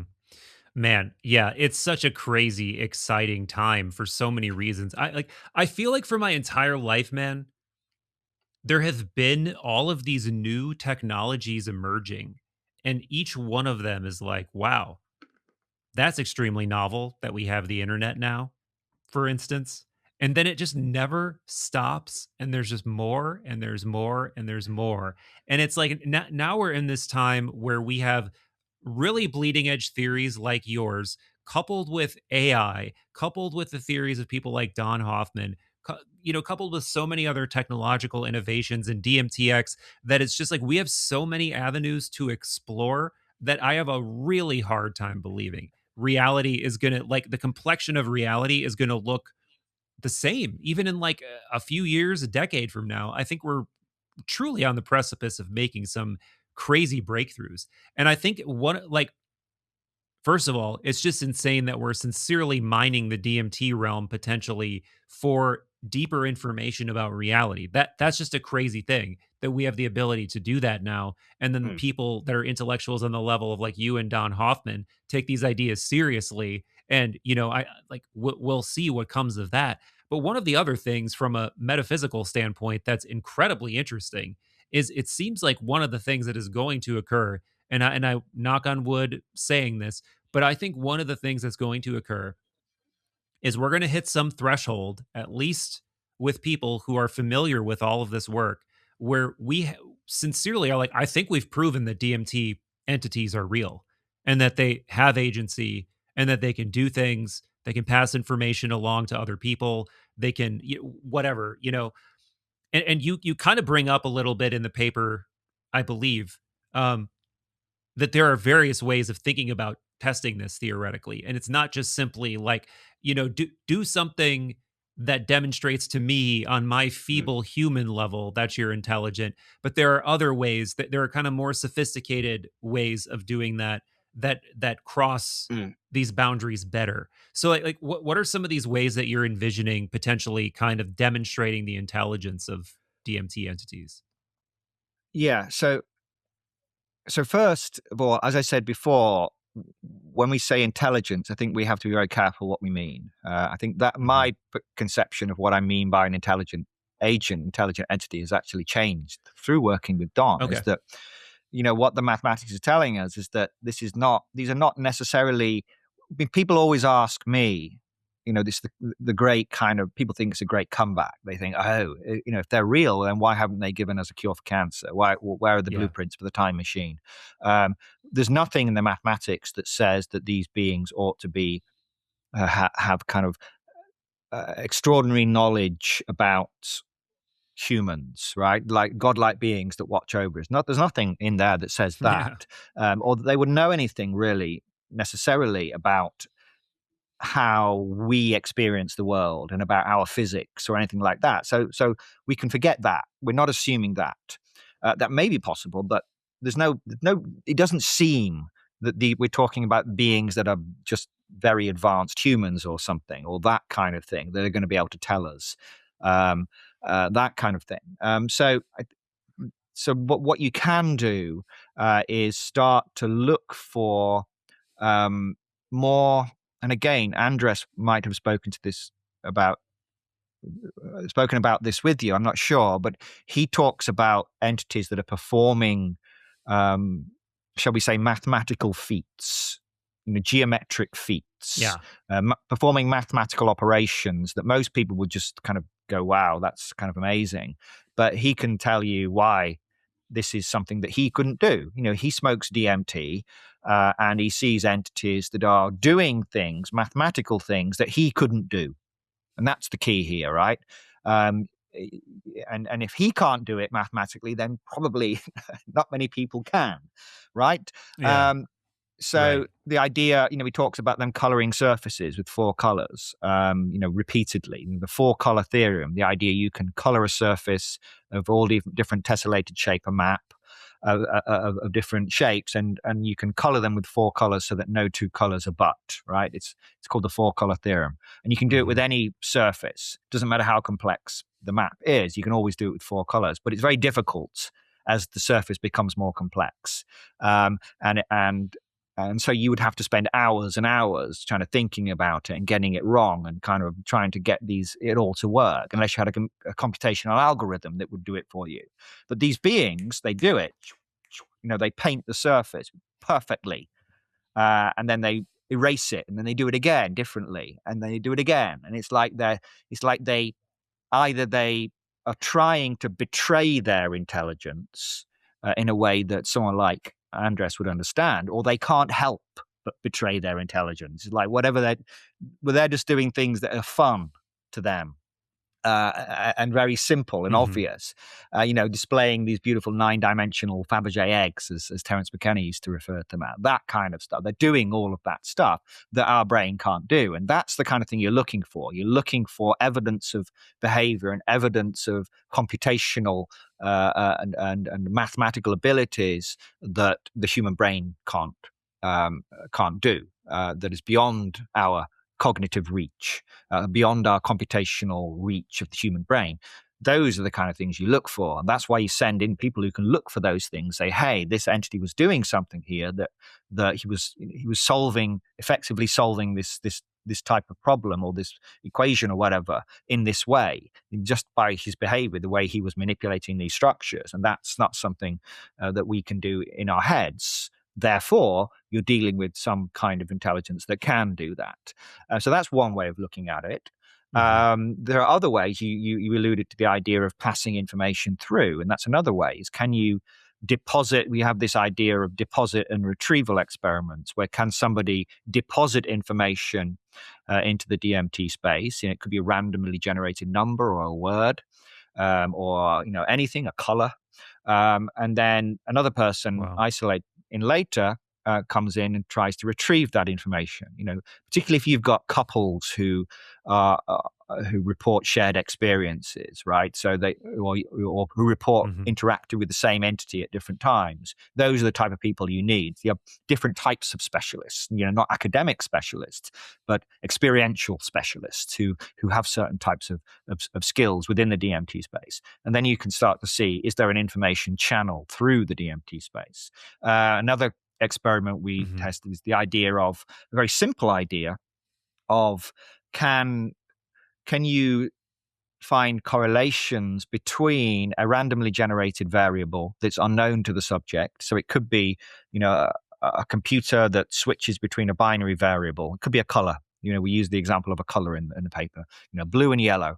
And it randomly, completely randomly, unknown to the subject, unknown to anyone in the experiment, is randomly switching between a blue screen and a yellow screen, right? And then we think, well, can this entity access this information in some way? We don't know if it can. It's not implied or assumed that it can, but can it?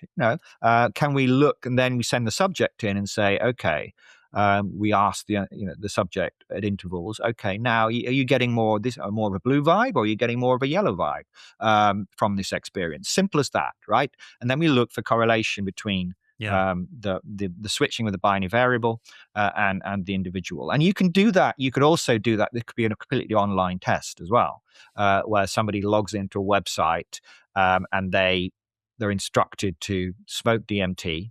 I'm not sure on the ethics of this. And then, behind the scenes, you have some kind of variable, some kind of, could be a set of colors, right? Blue, yellow, green, purple, pink, whatever.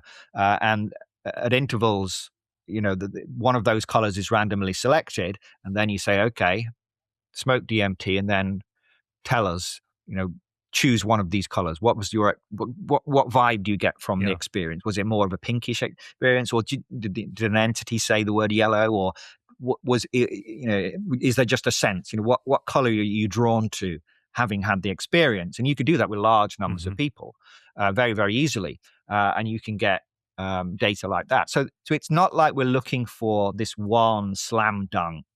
We got it. We proved it. I don't think it's going to work like that.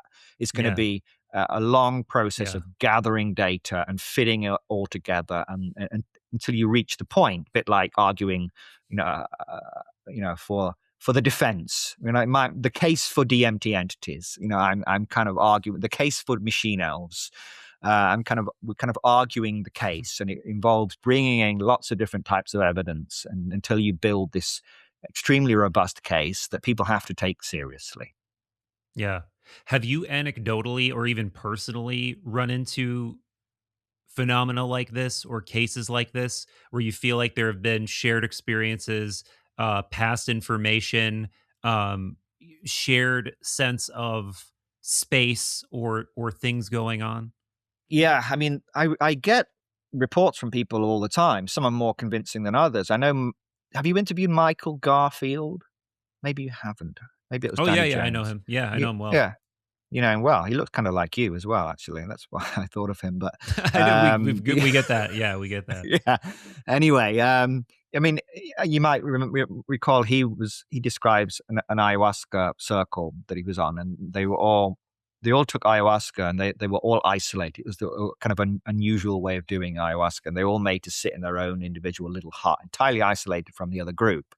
Um, and so they all had entirely individual and what should be independent experiences. And then they came out and they were discussing their experiences later on the following morning. And they all were describing the same mantis-like being that they were interacting with, even down to the color and the texture and the form of it was the same with everybody. Now, unfortunately, there was no kind of documentation of that beyond his anecdote. But certainly, there are many anecdotes, and unfortunately, they're just anecdotes. But there are many anecdotes of people who claim to have very much shared experiences, and I receive these reports all the time from people. But you can't. It's hard to convince anybody. I mean, imagine having Michael Shermer in the room and trying to convince him with that kind of stuff. He would say, no, this is just anecdote, and anecdote is not evidence. It is evidence, form of evidence. It is a very low form of evidence. So, but controlled experiments with those kind of people, if there are people who say, me and my wife, we take DMT and we always meet this entity. It's like, there's an opportunity. We bring them in, we bring them to Eleusis, and we design some kind of experiment, or have a psychologist or whatever design some kind of experiment that can test for statistical correlations that they couldn't have arranged beforehand, random numbers or other kind of random variables, and test, can they pass information through, can they describe behaviors or whatever that couldn't have been explained by chance, and that kind of thing. So it's an entirely new field of research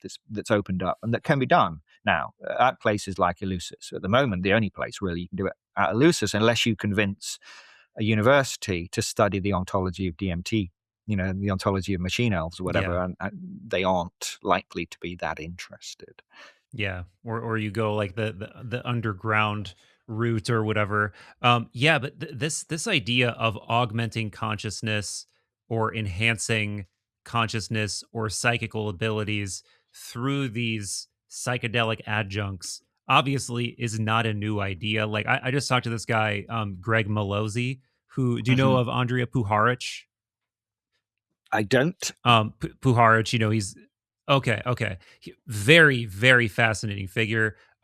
Quite possibly involved in the very sort of early stages of MK Ultra, but he, man, it's hard to even know where to start with him. But he was went to medical school at Northwestern, I want to say in like the 1940s, and eventually, got interested in ESP, started doing experiments with ESP. He actually went to Mexico and found psilocybin mushrooms before Gordon Wasson. So he and Gordon Wasson actually were like collaborating on sort of like bringing psilocybin mushrooms to the West. But he had all these ties to intelligence agencies and was very interested in ESP himself. So he was doing experiments, with psychedelics in Faraday chambers, trying to remote view, trying to channel, trying to do all, things like this, way back then, way back in the 1940s, 50s, and had some very, very crazy stuff happen. There's a documentary coming out on him soon. That's really interesting by, like I said, this guy, Greg Malozzi. But anyway, now again, this is another thing that we're in yet another chapter of because of DMT-X. Is like, what if we try to do the same kind of stuff using that?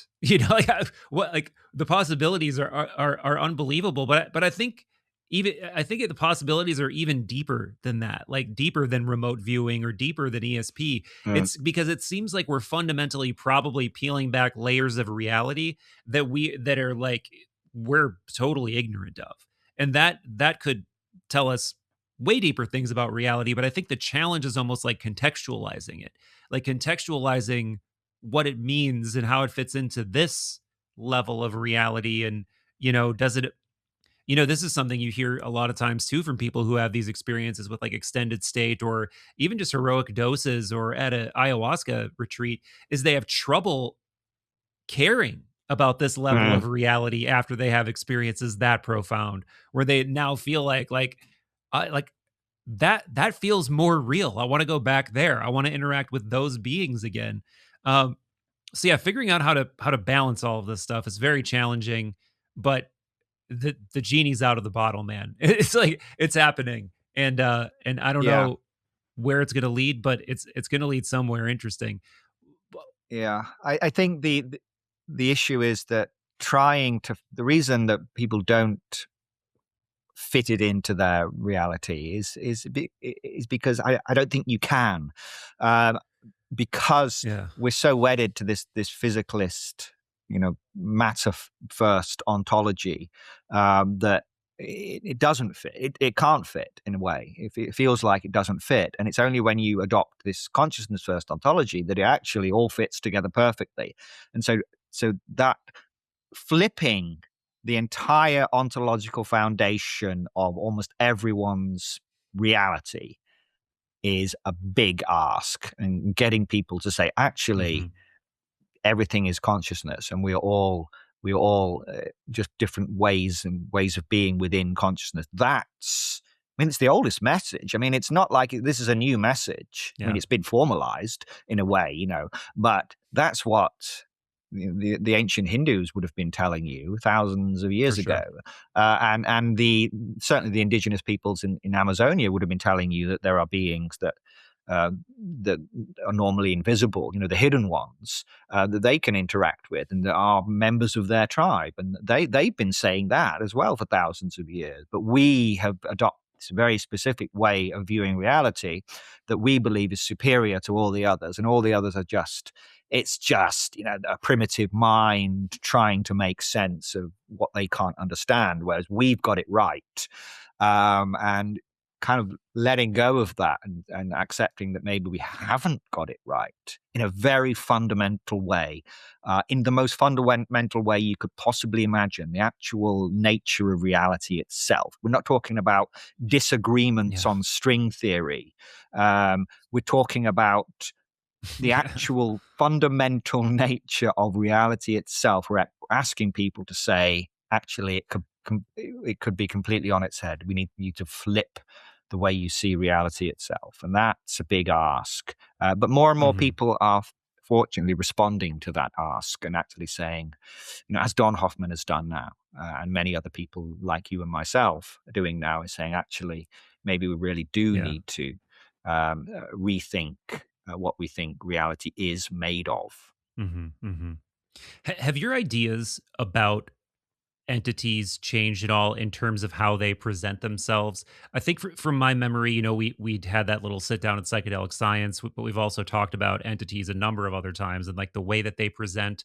And I think you and I both agreed that it seems like it's a kind of mask of something deeper, that maybe even the way the entities present themselves is something like a trace of something deeper. Has your idea of like, let's say something presents, like you said before, as a mantid being, an insectoid being, a gray alien, a machine elf, have your idea of what those symbols mean changed at all, or are you still pretty much on the same page?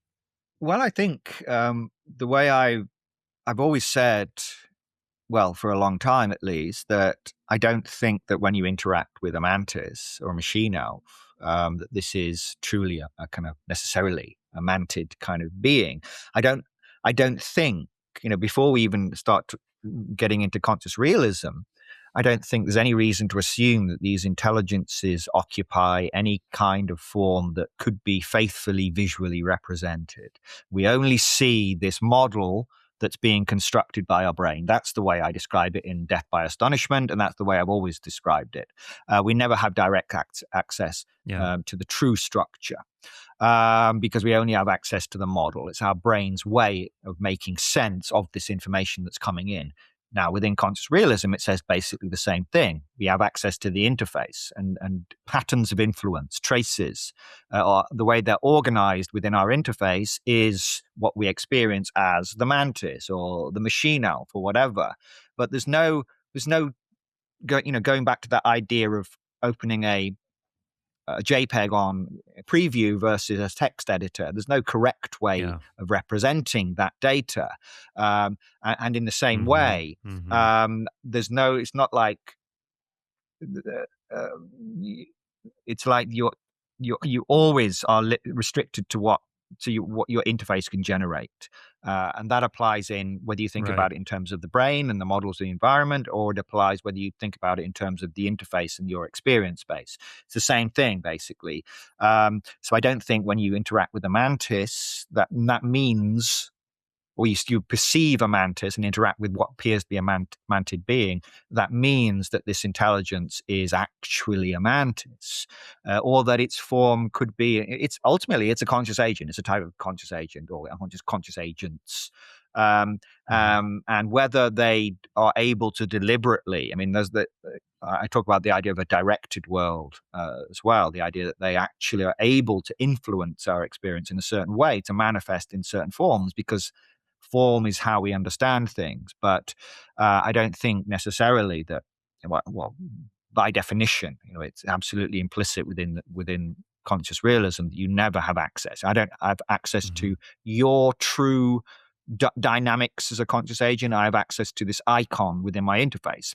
Likewise, the mantis is in the DMT space. It's also an icon, and all these other beings, they are icons, but they are icons that kind of make sense. They leave traces within our interface, within our experience space, that can be represented in some kind of visual form, and that means that we can, quote unquote, perceive them, and we can interact with them and actually appreciate them as other conscious agents rather than kind of mere hallucination. I think early on in the conversation, you mentioned that this collaboration with Don has sort of led you to, I don't know if you said reassess or think differently about some of your previous assumptions, or if you just said that it kind of surprised you, or where it led you. What were you referring to there? Well, I think this is, it's quite difficult to explain, but before I was much more focused on the idea that on this binary distinction between a hallucination and a veridical perception, and that we could kind of demonstrate this was not hallucination, it was not made up by the brain, versus a veridical perception of some kind of other intelligent agent. Unfortunately, in some ways, when you get into conscious realism, all that distinction between the real and the unreal almost kind of falls away, because all interactions, all perceptions are interactions, come from interactions with other conscious agents. And so the difference between a hallucination even and a veridical perception almost falls away. It's just different ways of interacting with this conscious agent network. And so that's changed in a way. And I'm no longer so worried about trying to find that distinction, find that line between the real and the unreal, because in a sense, all perception has the same ontological status. It's all real. It's all perception it results from the interaction between conscious agents, and it's in a way it's nice not to have to worry too much about that anymore. I feel much more comfortable in myself, not having to kind of feel like it feels like everything in my working life, talking and writing and thinking, researching DMT, has kind of come to this point now where I can go, yes, okay, this makes enough sense in my head, that I'm no longer desperate to kind of find out if they're real or they're not real, because within conscious realism, it's all the same stuff. It's all real. which annoys. It's annoying from a hard-nosed scientific perspective, when you say actually those questions no longer matter to me so much anymore. But for me personally, it's very nice having that.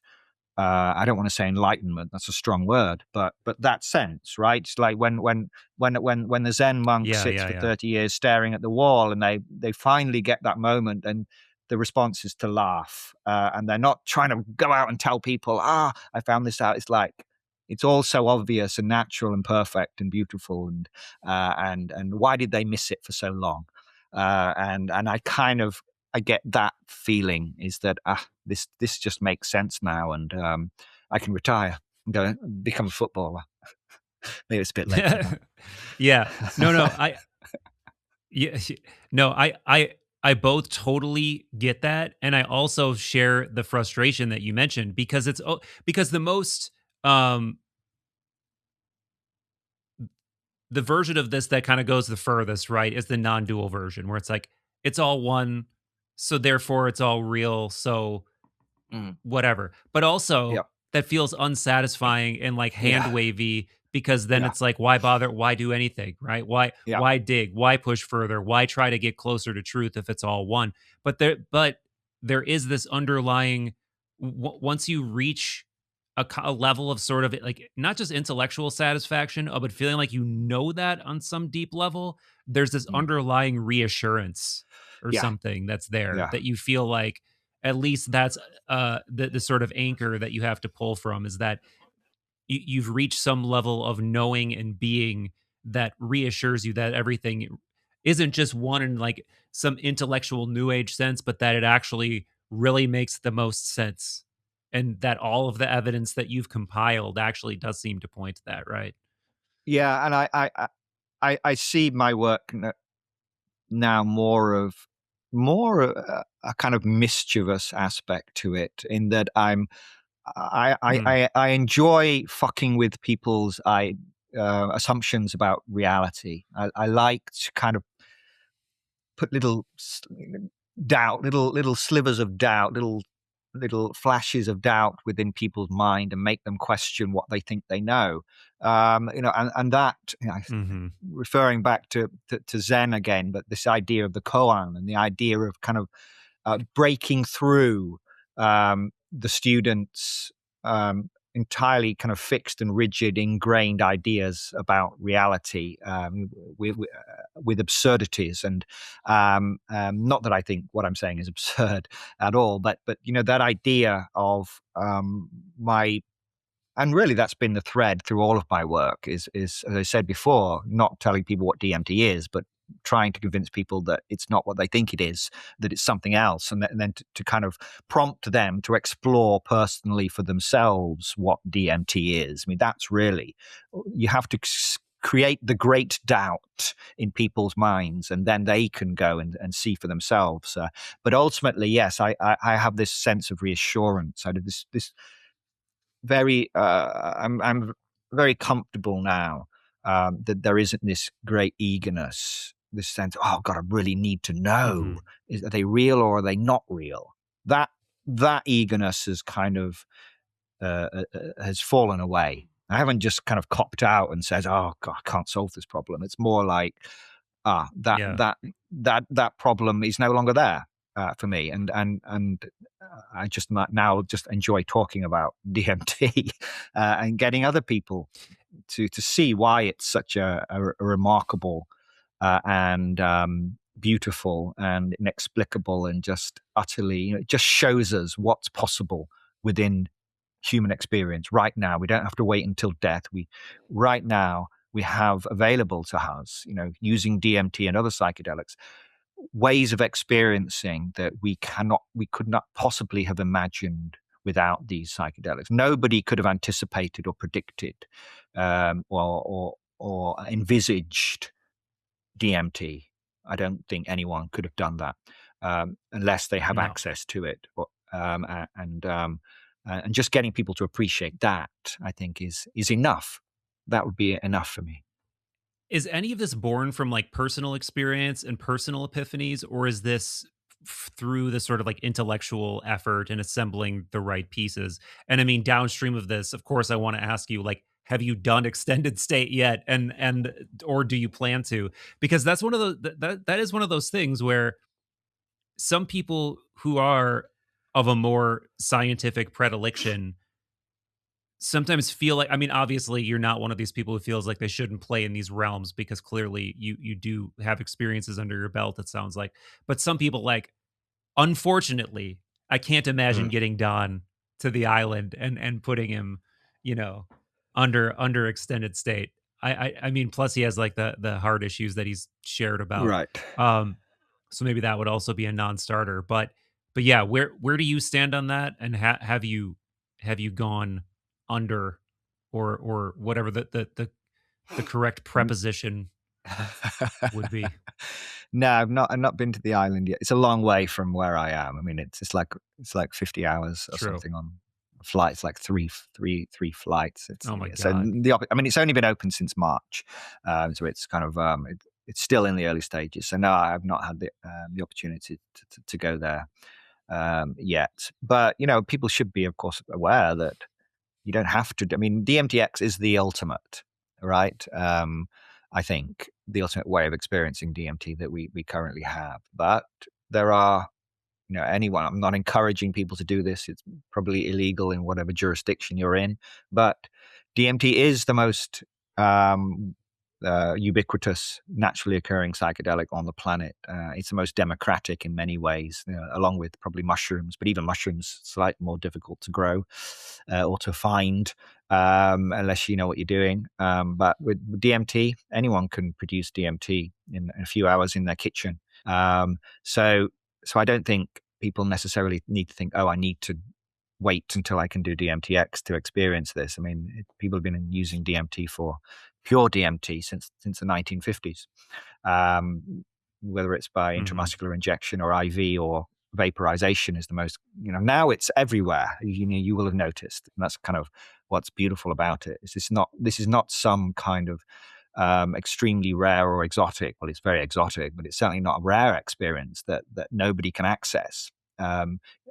Anyone who does a bit of research can locate or extract DMT, and they can experience this for themselves and see that we're not just batshit crazy when we're ranting and raving about this. Yeah. That this is not, this is not dream imagery. This is not just pretty colors.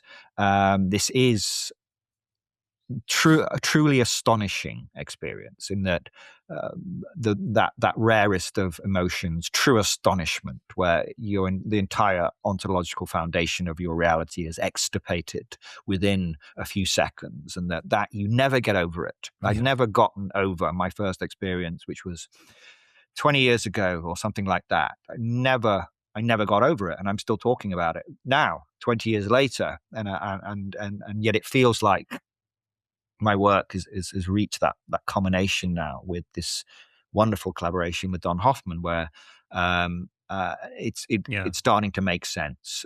It's everything. The pieces are starting to fall into place, and I've reached the stage where I can start saying, I don't need to worry too much about DMT anymore. Oh man, but what will you do next? Well, speaking on the but what would you do next? What are you and Don going to do? Or is there like future collaboration plans? Is there like next obvious steps to investigate? Yeah, so as you know, I'm a director of Neuroscientist, and so Neuroscientist kind of, we have this what we call the SETI of the mind program. That idea, we've had that for a while. The idea of treating consciousness and inner exploration in the same way, in the search for intelligence in that way, rather than looking to the cosmos. We've had that for a while, and the Trace Institute, which is newly founded, literally the other week, that was the launch, mine and Don's event, which will be available online soon, so you can watch me and Don on stage in like a structured conversation, moderated conversation. So there is a formal there will be a formal relationship between Neuroscientist and the Trace Institute, and so the idea will be that these kind of experiments that I'm talking about, we write about in the paper, we might be able to start doing them, hopefully quite soon, and the venue, hopefully, for this kind of work would be Eleusis, right? Because that's the place where we can freely set up these experiments and don't have to be constrained by funding bodies and that kind of thing. But of course, we will still need money. I mean, money is always what it comes down to. Is not cheap. People think it's cheap to just put someone under DMT-X for a while, but actually these experiments need to be carefully designed, such that they're scientifically valid, and so they bring out the kind of data that we want to see. So in short, it's hope. I mean, we're in a kind of a bit of a kind of letting the dust settle kind of phase at the moment, because that I've literally only last week got back from the States after this event. But yeah, it is anticipated that will be a continuing collaboration between Neuroscientist and the Trace Institute, and so who knows what's going to come from that. But it could be quite profound, I think. Man, like I said at the beginning, man, it really is one of the most interesting, not just intellectual collaborations, but combinations of ideas that I sincerely feel like could be the catalyst for things I can't even imagine.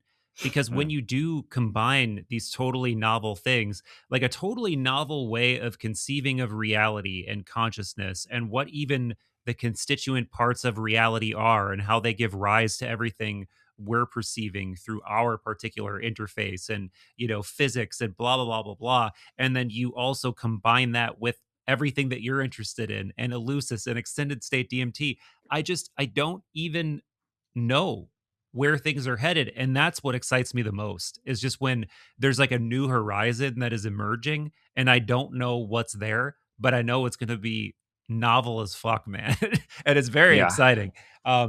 So yeah, man, I just can't wait to see what else comes of this. me too. Yeah. All right, man. Well, All let's right. wrap it up. Let's wrap it What do up. you want to point people toward? As always, Death by Astonishment. So the paperback is coming out next year, but we're still in the hardback. So if you want a copy of the hardback, everything I know about DMT and have learned and thought about DMT over the last 20 years is in Death by Astonishment. The history, the present, the future of DMT is all in there. So please get a copy of that. Also available on audiobook. I'm not an audiobook fan, but I know a lot of people are. Actually, they sell more copies of the audiobook than the hardback. Read by myself. I believe it. So if you want to listen to my dulcet tones for 11 and a half hours, reading the book, then Death by Astonishment. Of course, my website, as usual, alieninsect.net. People can find links to all my work and papers and books and interviews and that kind of stuff. Follow me on X, Twitter, Alien Insect again, or Instagram for more personal stories also. Alien Insect. People want to do DMT-X, then go to ElusiveMind, ELEUSISMIND.com. If they want to go to the island and experience DMT-X in a proper medically supervised setting with psychiatrists and anesthesiologists and nursing team, and over several sessions, over several days, then ElusiveMind is the place to go to. And if they want to learn about our work at Neuroscientist, go to neuroscientist.org, NOONAUTICS.org, and they can find out about our kind of psychedelic-based research projects that we're trying to kind of spearhead as well. I think that's it. Thank you, my friend. And yes, the book is, if any of this was like intimidating or you found yourself lost, the book is very approachably written, but also just really, really well written book, man. I know Thank you. heaped the praise upon you last time, but it really is, man. I was like super impressed with how well you presented the information, and some of the angles that you explore in it too are just like things that was so excited to see you explore. So yeah, can't recommend the book enough. And thanks again, as always, for doing it, man. Thank you. See you again.